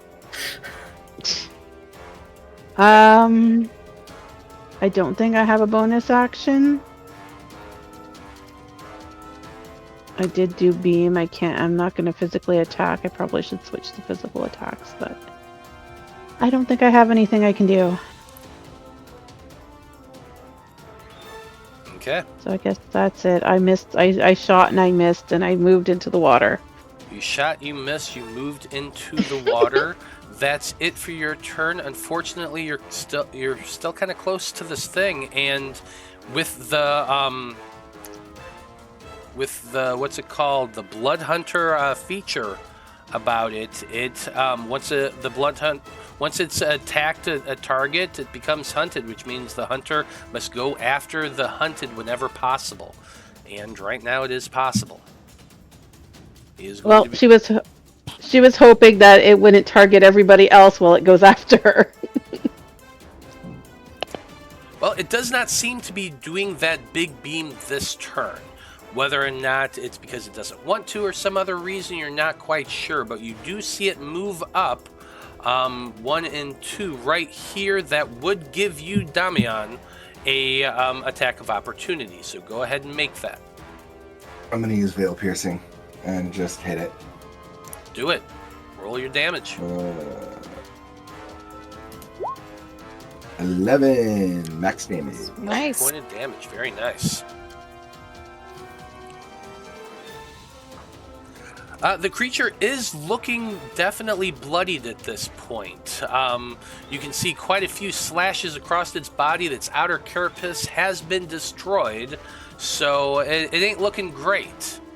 However, it is still coming towards you, Skyseeker. It's going to be making an attack at you with a scythe blade that is a 24, slashes at you deeply, doing 14 points of damage. Okay, goodbye, temp. How far does it go?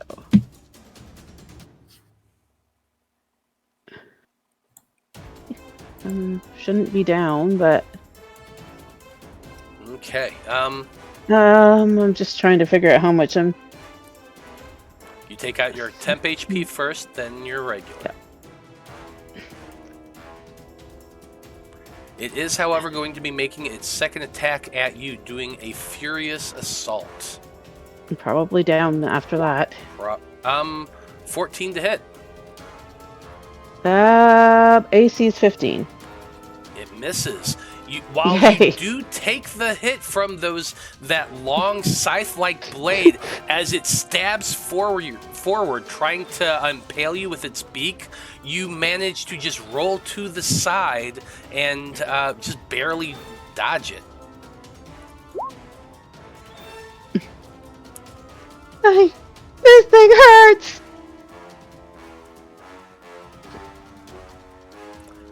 That's it for its turn. Salem, you are up. Alright, we're gonna have Arya charge in. So it's gonna lower her AC a little bit, but she can at least run and attack it. Okay. Let's see. 24 to hit. Oh yeah, that hits. Hell yeah.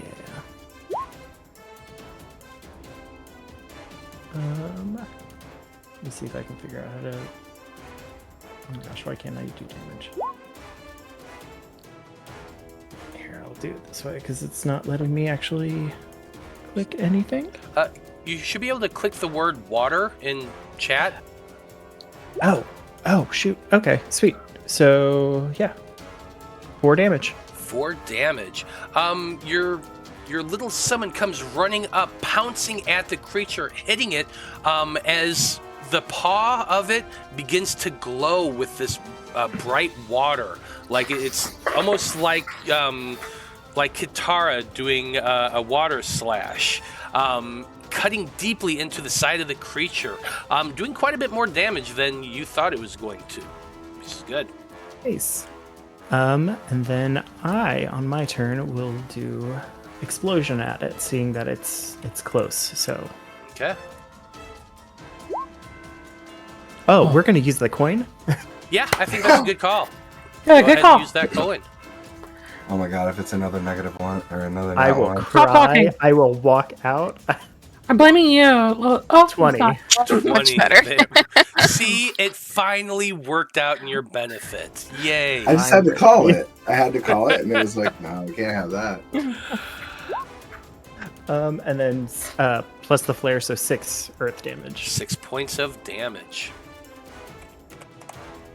Oh no, I didn't flare. Oh, you I- didn't? Oh, you didn't Okay, flare? I'm Okay. sorry. So just 5. I was knocking back shards. Understandable. We're just so used to it at this point. Yeah. No. Melody, you're up next. Okay. I'm gonna use veil piercing to automatically hit. And then I'm still gonna click it just because it's easier to roll damage that way. Oh, thank goodness I used veil piercing. Yeah, good call. Ah, what the garbage? Okay, so I just did 3 damage, and as I do, I say, this is for Mindy! And I'm gonna try my secondary weapon, or whatever it's called. Go for it. Nope, that's a Oof. miss. Wow. Wow, 5 and a 6. How'd that happen? Unfortunately, you were not able to pierce the veil the second time. Your claws just kind of glance off of the creature. But hey, did some damage. Better than nothing. Slowly starting to whittle this guy down, but it's taken a little bit of time. Damian, you're up next. I don't want to make it easy for him to hit us with that breath again. If I go here, is he unable? I guess he can swim and go around us, right? Well, he definitely seems to swim. Yeah. He's also pretty damn big. He's like, Yeah. he's almost completely out of the water right now. Yeah. Okay. I don't know. We gotta take him out. So I'm gonna slash at him with my medium weapon. Go for it. Do I still get the 17 from Amplify? Yeah, you still got the +1. Cool. And then rolling damage. It's 11 points of damage again. Another heavy slash from Damian's sword, cutting deeply into this creature. Still looking pretty bloodied, but not quite there yet. Okay. But you are whittling him down. Is that it for your turn? Great.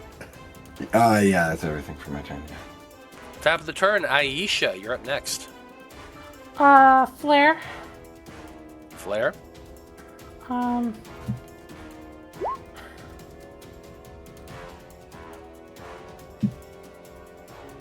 Just gonna trust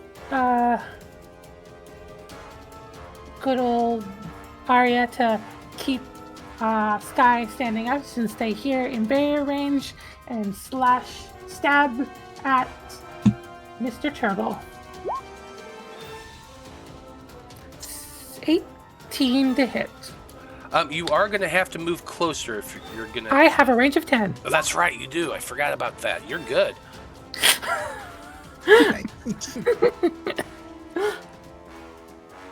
Yeah, you're good. 17's Sorry, gonna hit. my mouse is messing up. There we go.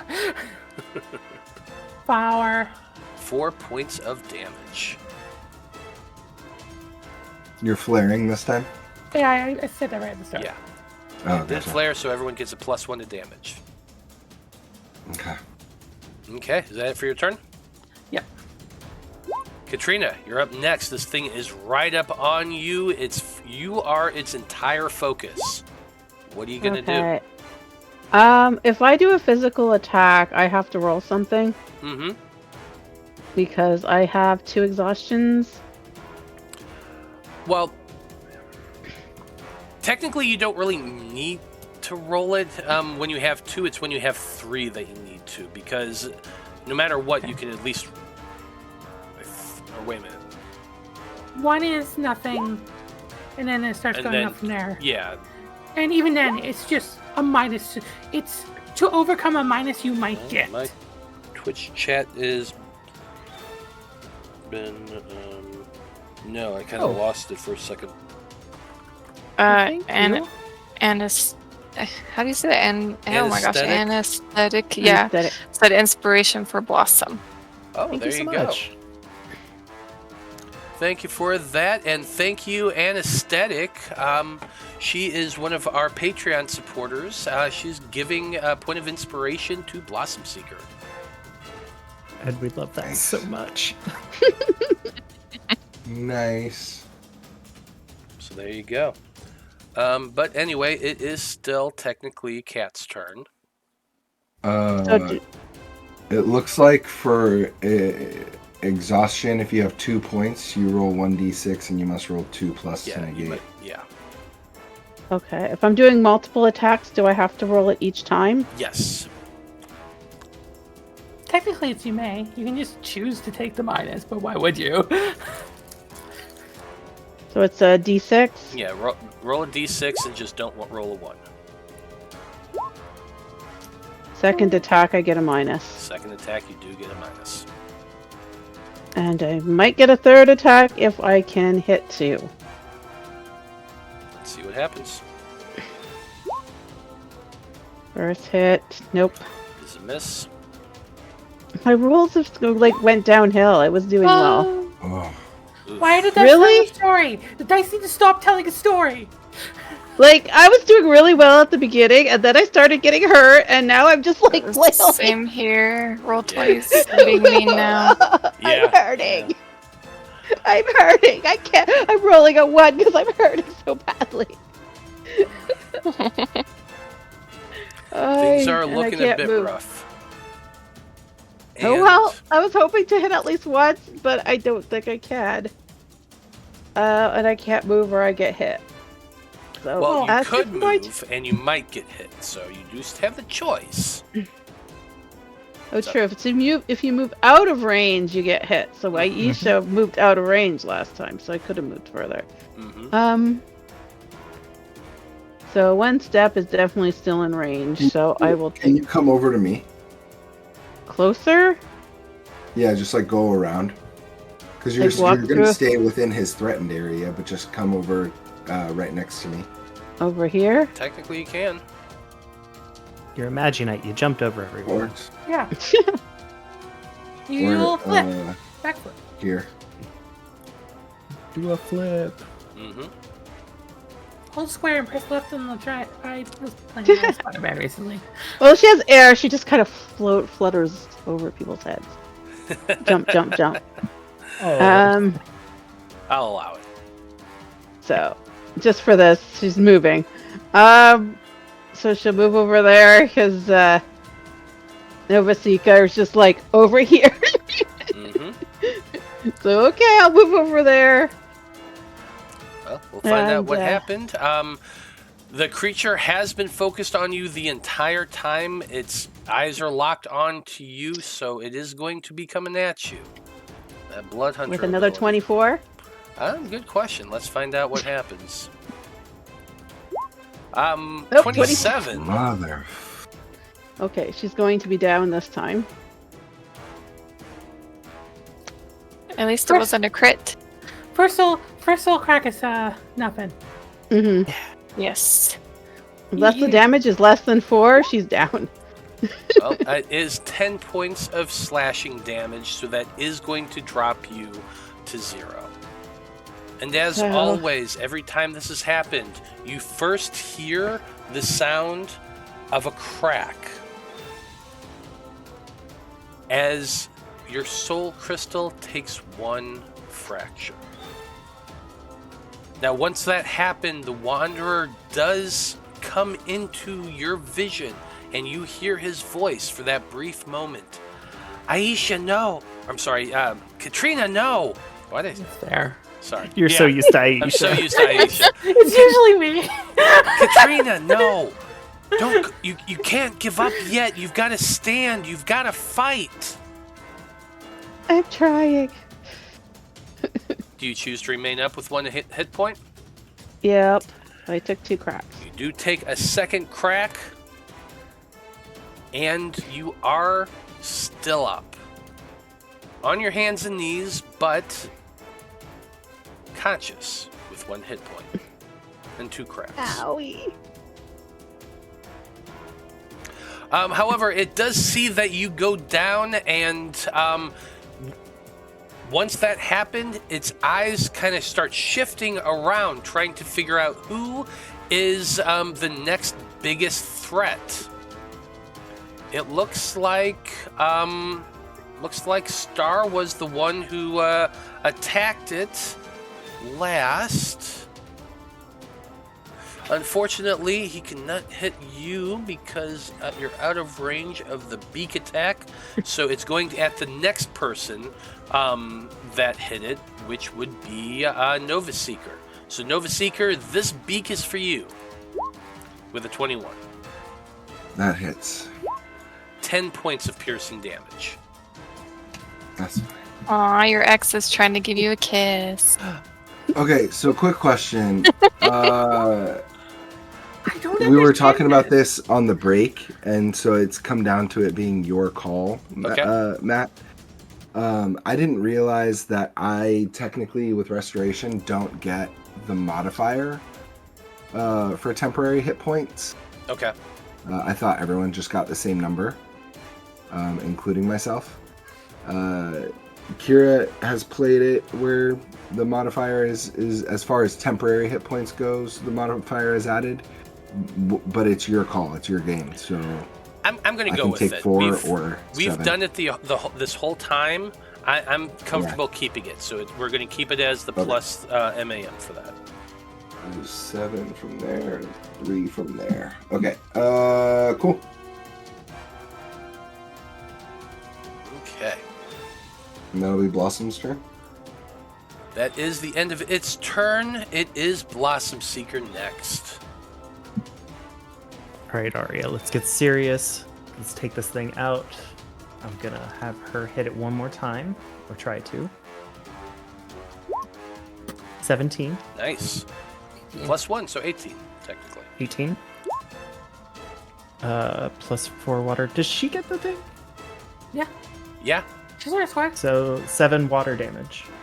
5 water damage. Oh, 5 water damage. That's right. That's right. We forgot. Knew it. It was 3 in the previous say you're a version. man? It went to 1. Yeah. But still, that's okay. 5 points of water damage, which doubles, so 10 points of water damage as Arya water bends and slashes at this creature, damaging it quite a good amount.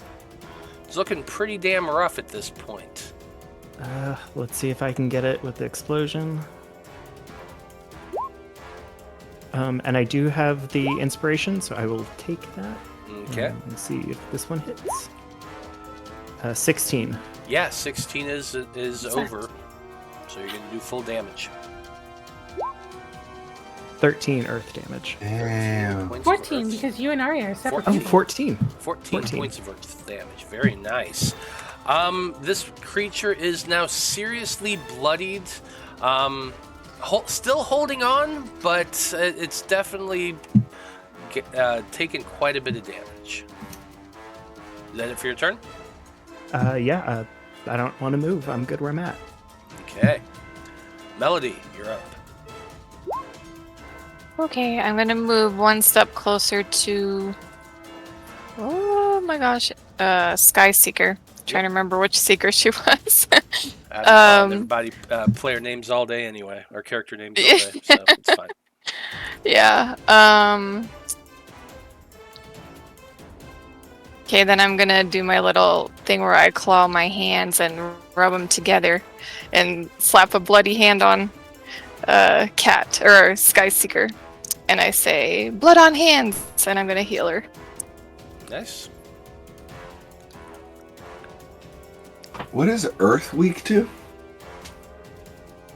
Wind. I lost the Air. Yeah. Air. Okay. Cat can hurt Earth.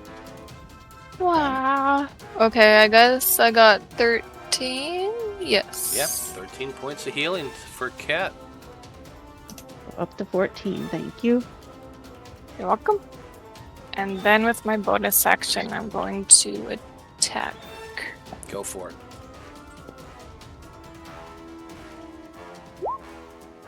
Yes, thank you. There you go. Ah! 3 damage, or 4 damage, I guess. 4 points of piercing damage. Okay, that's my turn. Damian, you're up next. Yeah. With what's your secret name? Is it Bloodseeker? I forget. Soul Seeker. Soul Seeker. That's right. Yeah, Vampire Seeker. Maybe I should change it to Bloodseeker, though. That sounds Twilight cool. Seeker. That's edgy. Team I Edward call you Seeker. Bloodseeker in my head every time, and I have to correct myself. And I stumble over it. I don't know. I think Maybe I I'm Team should. Bloodseeker.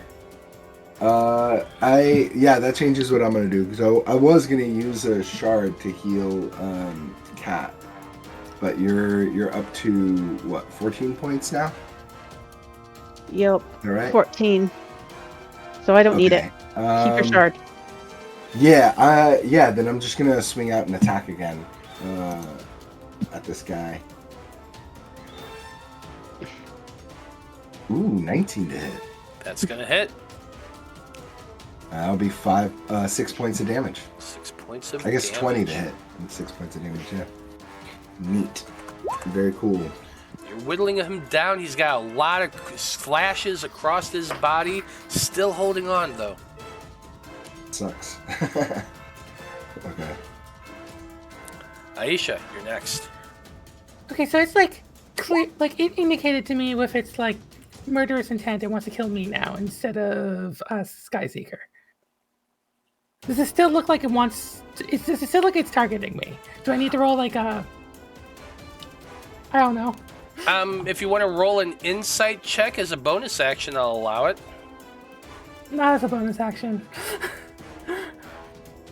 I'm gonna assume it is, and say, well, first things first. I'm gonna attack with my sword. Yeah, but it hit me. Oh, that's a 16. 16 just misses.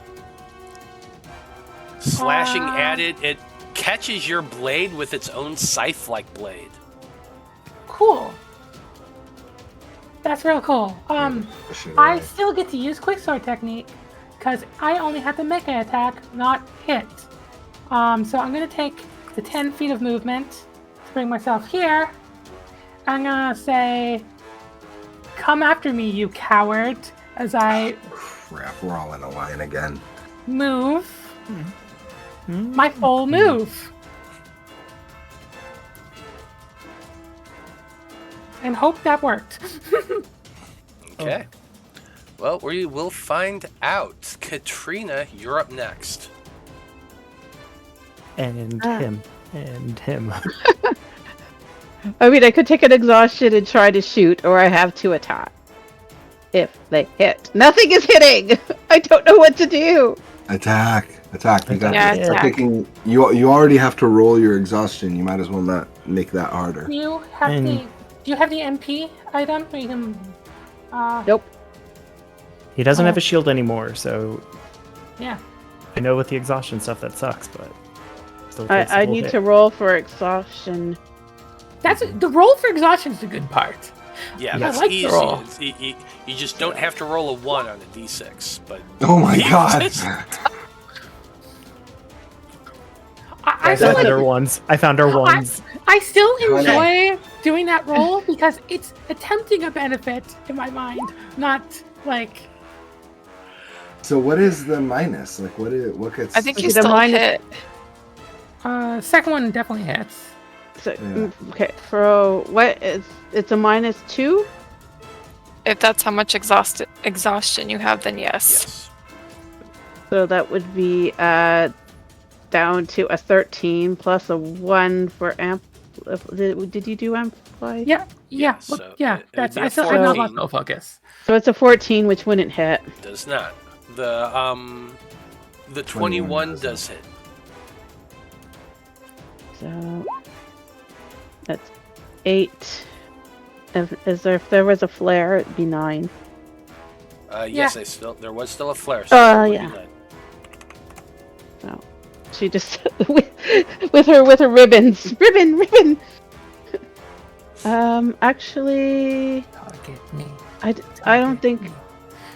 No, I don't think she can do it because she does have a thing where she can restrain, but I think it's too big. It is a large creature, I will tell you that much. Oh, it's only large? Or, wait a minute, no, it's Huge. 3x3, it's huge, sorry. It's a huge Okay. creature. So I don't know what the rules are, but I think it's too big to try It to is. restrain. It is too big Okay. to restrain. I think she can move 1, so she will move 1. Yes, you can. That's going to be it for your turn. Next up is the crystalline creature. Its eyes were going about, but what the trigger is for its blood hunting ability is it has to hit a creature. The last thing it hit is Damian, Nova Seeker. Oh. It plants its feet and opens its mouth, and you see that energy beginning to form in a gigantic fiery ball right between its beak as it unleashes it in this direction here, which I'm about to show you.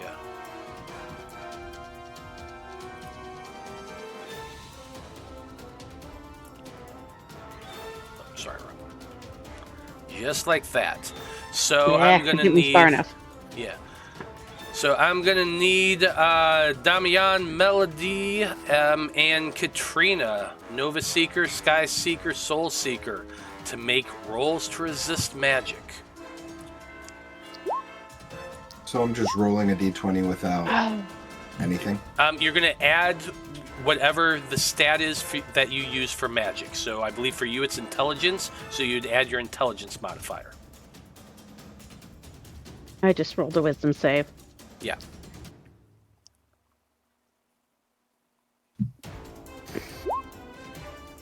$22. That is a success. Well done.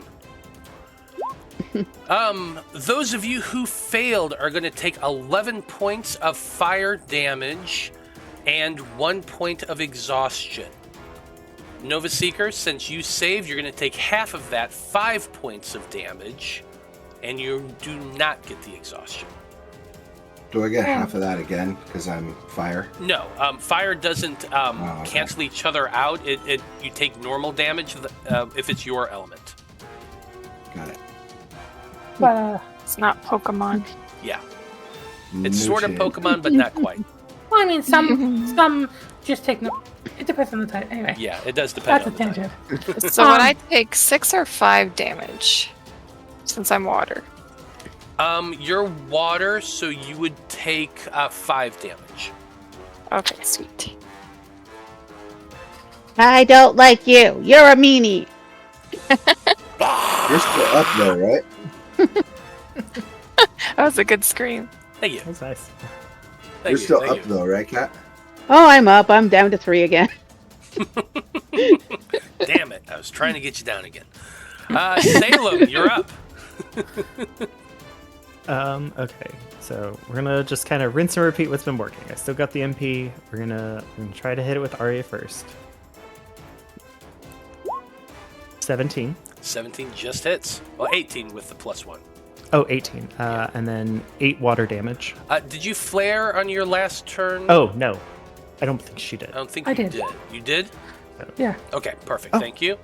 So yeah, 8 points of water damage doubled. That's going to be 16 points of water damage as Arya just slashes across it.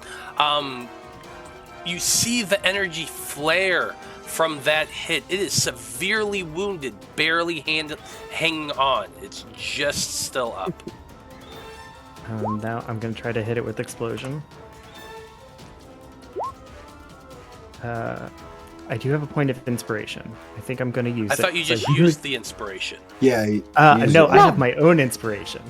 Actual inspiration, as opposed to the random Got Rhapsody it. coin. Got it.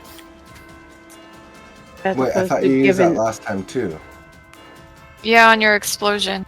You Yeah, you rolled a did. coin and then you did But then, an explosion and you used inspiration on the explosion. Anesthetic gave an Yeah, inspiration. and aesthetic gave you a point of inspiration. Mhm. That's what we're talking about. So you're using Yeah, anesthetic. But inspiration doesn't stack though, right? No. Well, does it? Oh. I'm very confused now. I don't remember I the mean, we can. I'm willing, like metagame. I'm willing to say you use inspiration, then the coin, and now you're using the inspiration you got. Well, you used the coin don't know. first, then you already had inspiration from previous, so you used that, and then anesthetic gave you a point of inspiration. Her Yes. inspiration doesn't count the same way Magi-Knight's inspiration does. Oh, Our okay. Patreon supporters, Neat. if they come Oh. in chat while they're watching, they just get to give somebody a free point of inspiration, and that's what you're talking. That's why you still have it. So you Yep. can Neat. re-roll that. Thank you. 3 rerolls in one game. That must be nice. Yeah, that's kind of some 22. bullshit right there. I need to start giving myself villain points, I'm telling you. 21 is good enough. That's full damage. So 15 earth damage. Blossom Seeker, why don't you go ahead and tell us how this looks Okay. as you describe this So- creature?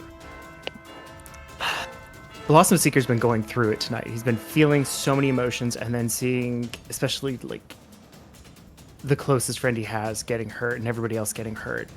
I think what happens in the order is Arya jumps up and with her tail flashes open a little bit more, removing any of the tendrils. And I think Blossom is then going to take aim with the umbrella and launch. And you're going to see a beam shoot in and then nothing.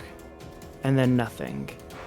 And then it erupts into vines and flowers, just fully encapsulating this creature, coming out of everything, its eyes, anywhere that there has been slashes. Vines will grow out until it just completely erupts. It's giving Yu Yu Hakusho. a little Yeah, bit. yeah, a little bit. And it just, from that point on, it just explodes outward in a shower of sparks that rain down around all of you, lighting up the area, lighting up the sky. You all look about now, feeling fairly happy, seeing that the creature has just dissolved into nothingness. But as you're looking about, something else catches your eye. Let's see, is it this? Hold on one second here.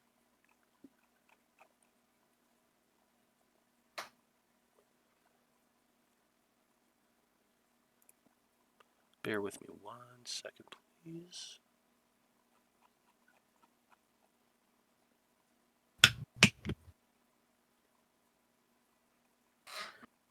While you're getting that, I would just say Starseeker would run back over to the others. High Seeker's just gonna sit on the ground and go, oof. Wake me when it's morning. She has all kinds of exhaustion. She has cracks. She has stress. Could have been worse, but there's a lot. Yeah.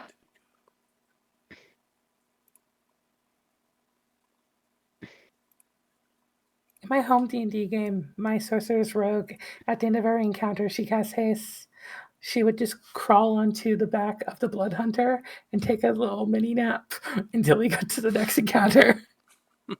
Oh,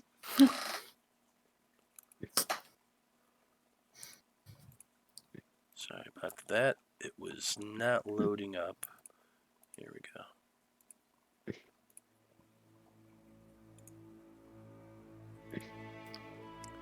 as you're standing there watching as the energy just begins to dissipate around you all, the mist that has been hanging low over the lake seems to spread forward towards the creature, towards you all, almost like a blanket washing over all of you.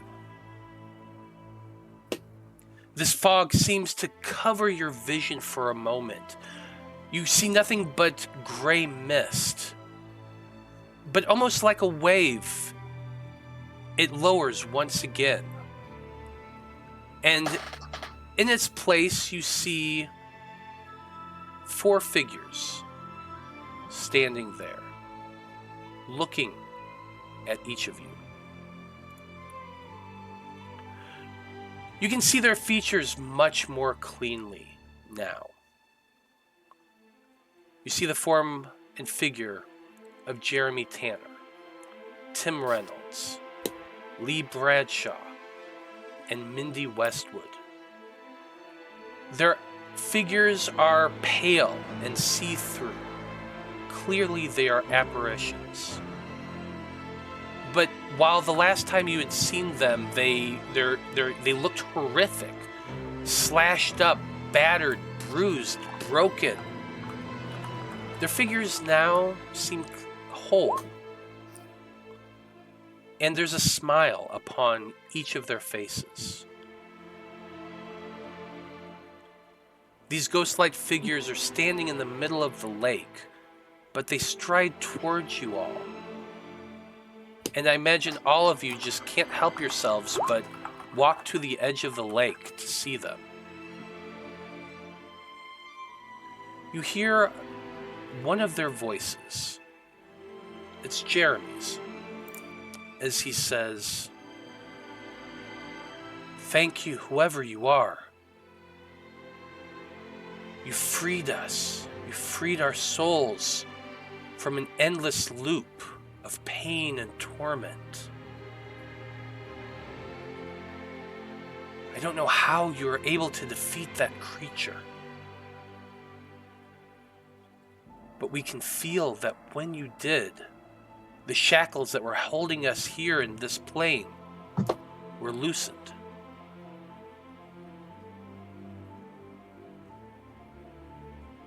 We can leave now. We can find our peace. And we have you to thank for it. Please, let our parents know. Find some way to let them know that we will not be coming back. If you can,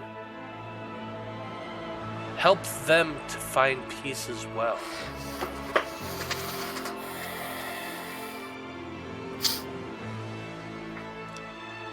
The apparition seemed to pause for a moment as they all look upon you. Does anyone speak up? I'm gonna ask, we're still armored up, right? Yeah, for the moment. Yeah, there's actions I'd like to do while staying armored up after this, just to put a little note on that. I'm gonna ask, is there anything we can take to them?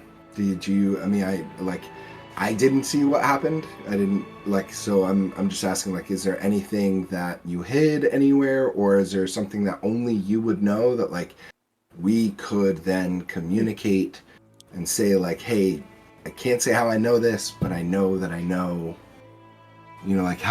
help us best put your family's lives at ease and let them know that the search needs to stop. How do we put their bodies anywhere? The young boy, Jeremy, turns back towards the lake.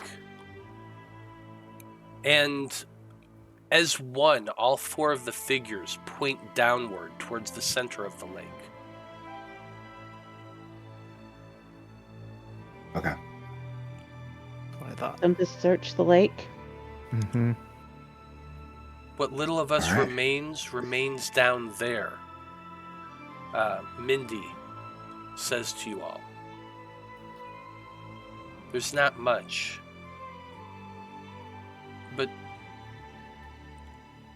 I had a pin on my jacket that I think is still down there. Lee speaks worry. up as well, and he says, I can feel something down there as well. My bracelet is down there. The other two also make mention that they can sense an item or two that might still remain.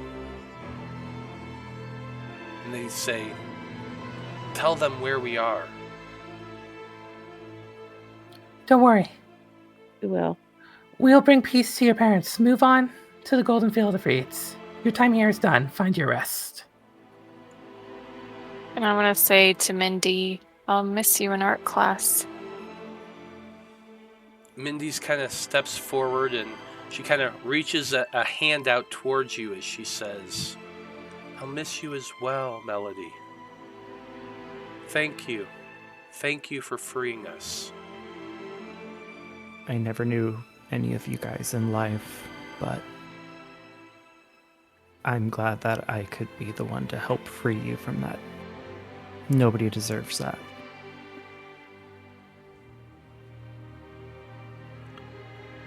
Three of the four turn and begin walking away across the lake in the mist.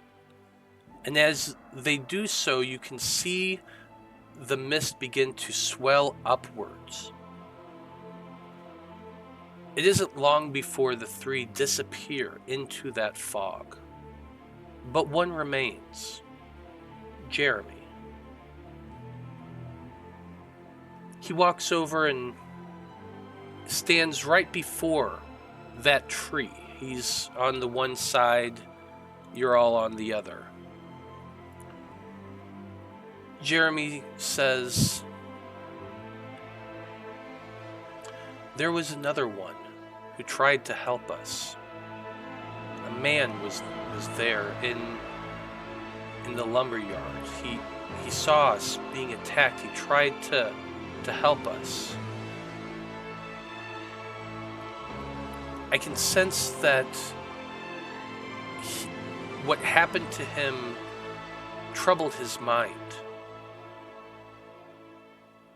But I get the feeling that he'll recover soon too. Good. Yes. He's in the hospital. Thank him for us if you can. He did his 100%. best. He was hit by the blast of that creature. It hurts. I know. Regular humans would never stand a chance. It's a testament to his character that he survived it all. My soul isn't going to linger here much longer. I can feel my time is growing short already, but in this moment, I can feel a connection to the thing that did this to us. This thing was ancient. It came here long, long ago. Like a bolt of lightning, it struck, and he reaches down and places a hand on this tree that you're seeing before you. It's his hand kind of goes along that jagged cut, that blackened gouge that I had described previously along the trunk. This tree stood in this forest for hundreds of years, but it was found a year ago and was cut down, releasing whatever it was that was inside that thing. When that happened, it separated. At first it was nothing more than a larva. But when it was released, it molted and went out to, well, can't quite say what. But part of it remained with that tree while the other half forged outward. I can sense that those similar to you dealt with its first incarnation. But when the tree was removed from the forest, its pupil form went along with it. And that's what you fault here.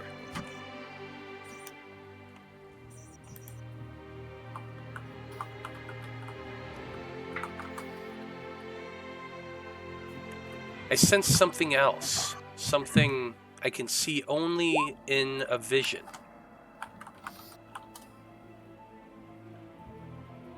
This tree, obviously it's not whole, but there are other parts that were removed as well. I see a vision of someone tall with broad shoulders taking parts from the roots.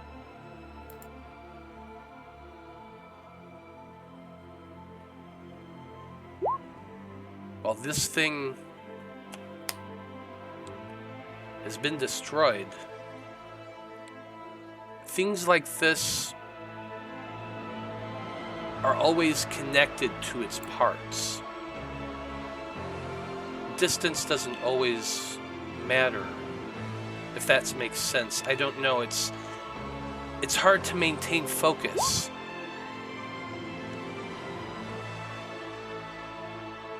But there's still parts out there. I thought I should warn you before I go. Don't worry. We're gonna purge them all. We're going You have to a do our promise to best. keep. Nature's my thing. They don't get to mess with that. I know we're outside of combat, but I'd really like a chance to blow up this tree. Hell yeah. Please. I wanted to know. burn that tree before we left. You can like tell me metagame whatever, like if we can let go of the tree but like there's the way it was like protecting the tree in such a, to, at least from my perspective. Can I like do an insight or investigation check or something to see if like there's anything we need to worry about with this tree, or can I just blow it up? I just wonder if the tree was cut down and it released something, if there's some check we should do to make sure we don't release anything else. Or like scan it with my soul crystal, I guess. Like, can we destroy it? You can can. we scan I'll it? allow you to take what was said in the context of this conversation and make an insight check if you'd like. okay. That's not very good for me, but I'll try.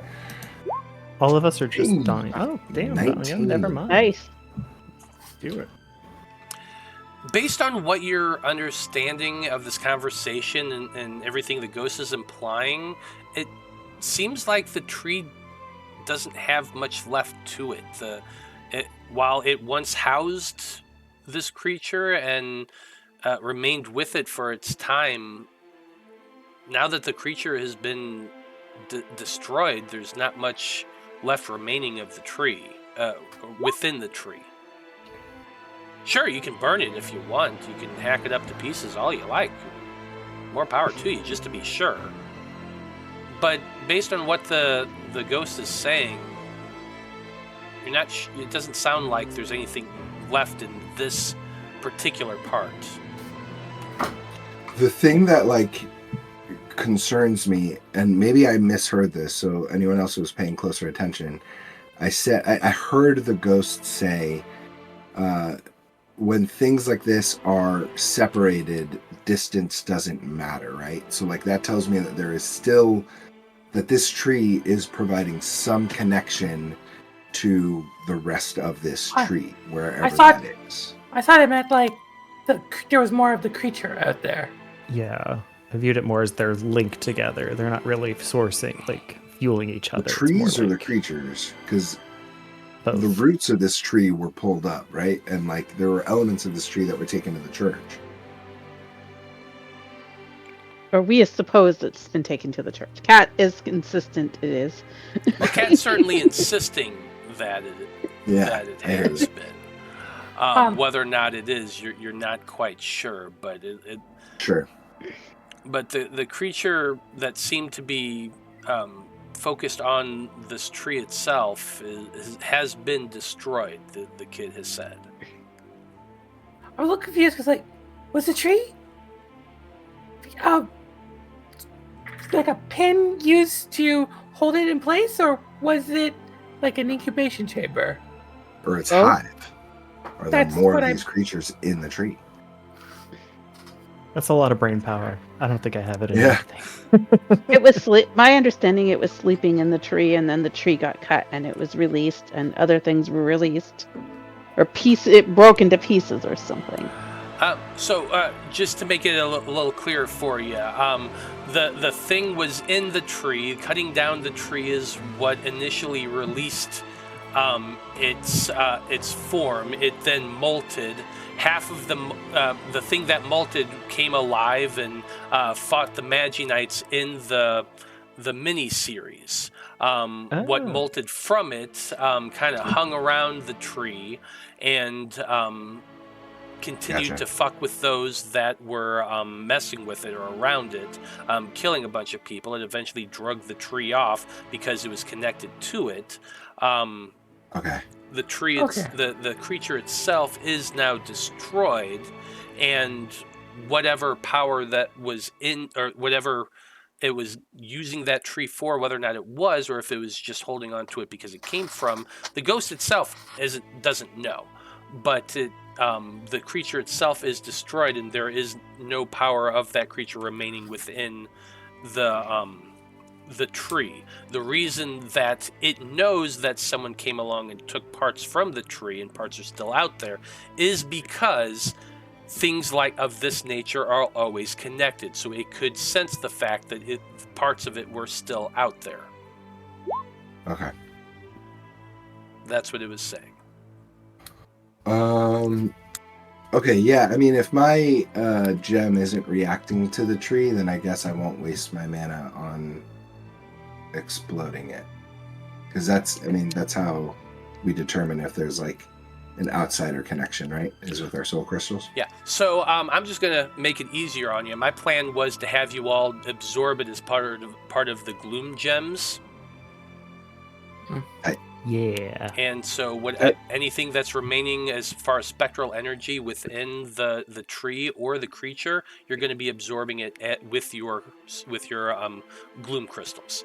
And that's actually what I was planning on getting to next, because the Wanderer would show up at that point and remind you all that you do need to absorb this energy. So Awesome. let's go ahead and get into that real quick, because it is 9 o'clock, but I want to do some housekeeping before we finish up, if you don't mind. Because a few things. Number one, everybody's leveling up. Level 3! Let's go. Holy shit! Level Did not 3! expect that. Yep. You got another one of these guys. This was actually one of the sub-quests I put out there that if you were able to finish it, it was going to give you a free level up. So there you go. Wild. We'll finich that between now and next week, so don't worry about that too much beyond looking. But we do need to go ahead and collect our gloom gems. So here's the spectral energy that we gotta collect. The creature itself is worth 2d8. The tree itself is worth 3d4. So 2 people get to roll 8s, 3 people get to roll 4s. I will roll an 8. I've been Roll a rolling 4. horribly. Yeah, I can roll a 4. I'll roll a 4 because I've been rolling Hey. bad.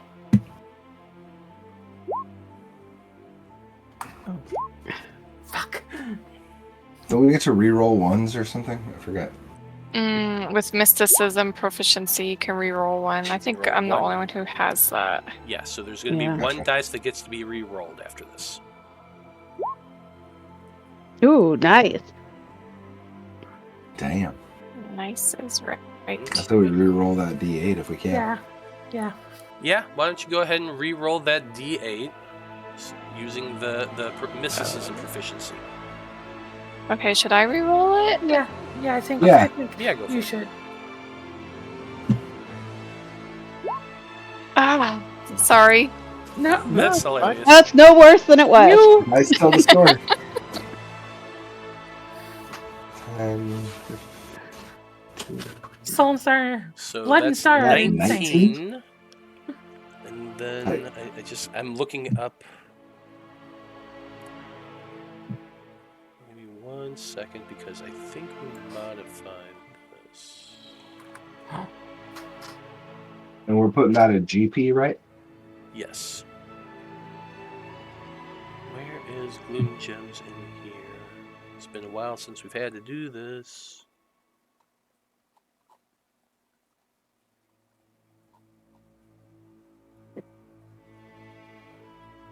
Where do Okay, we gathering go? Gloom Gems. Add up the total of all dice revealed and multiply it by 1 plus reputation. So it's just the 19. So everyone gets 19 Gloom Gems. Nice. Getting up there with my Gloom Gems. We can only spend them at certain times, or Whatever the Wanderer is around. Yeah, whenever the Wanderer's around, you can just summon him up and ask him to do it, and he'll let you buy things. but there's some stuff that's really expensive. Yes, there is. Mhm. I have no idea what we can buy other than potions. Oh, Look in the book. yeah, it's in the book. We can look at that and talk about that. But hey, everyone, you're at level 3. Congratulations. We did it. Very nice. And that's where I think we're gonna end things for this evening. Well done, everybody. I'm very proud of you. You beat up another one of these outsiders. Well, thank you to everyone who watched this evening. We very much appreciate you tuning in and hanging out with us. Come back in 2 weeks to see our brand new level 3 Magi-Knights as they have to deal with going to school the next day after being out till like 4 a.m. or something like that. By the time you all get back, so you're all going to be pretty damn tired the next day. But we will resolve going to sleep and then starting up the next day when we get back in 2 weeks. So, as always, we go around the table and have everyone tell us who they are and where we can find them on the internet. And John, since you're the one who did the recap, why don't you go ahead and go first? All right, sweet. Wow, what a fun session. I'm John. You can find me here every other Monday and Wednesdays. On Monday, I am in the Aether Tech Wars, which is a Pathfinder 2nd Edition campaign. Super fun, love it. Also here, Magi-Knights. Sometimes you can find me over at other places, but I don't got nothing coming on there. You can also find me on Instagram at CreativePanda88 or at Blue Sky at johnpoart.bluesky.social. Right on. Ash, why don't you go next? I'm Ashleyien. I played Cat Skyseeker today, and you can pretty much find me here every 2 weeks. That's about it. Absolutely. Hana, you're next. Hi, I was your Star Seeker for today. You can find me here every 2 weeks playing this and every second Sunday. So next one is the 9th. You can find me over on Singularity Roleplay, where I play the complete opposite of this girl. I play my trans hacker girl in a City of Mist campaign where we're entering a new investigation. Social media, Destiny Trio, INC, anywhere that matters. Also X. Right on. Los, you're next. Yeah, I'm Los. I'm playing Damian and Nova Seeker. And you can find me here every other week. Socials, it's PDX Homebrew. Yeah, thanks for watching. Right on. Kira, you're next. I'm Kira. I'm the assistant creator of Magi-Knights Awakening, and you can find all of our social media on our new and improved website. Same address, though. It's magi-knights.com. And you can find the book itself and the PDF on DriveThruRPG. It's now there for print on demand. And then I'm also the author of the children's book, My Dad the Game Master, which you can find on Amazon. Heck yeah. Well, as always, I am Matthew R. Dawson, your friendly neighborhood host and game master here on the network. You can always find me on the tweets, the Instas, and pretty much everywhere else as Scruffy Wanderer. And other than running crazy games for all my friends here, occasionally you can find me on places like Lost Caravan RPG, All on the Table TTRPG. I'm also in a handful of podcasts and various other places. So just go find me on the socials and you can find all the other crap that I'm in. Well, anyway, on behalf of everyone here in the Magi-Knights and everyone in the Random Rhapsody crew, I just want to say, thank you, folks. It's been a delight. So long. Good luck. And until next time, may your dreams be infinite. And good night. Nighty-night. Good night, everybody. Good night. Good night. Bye.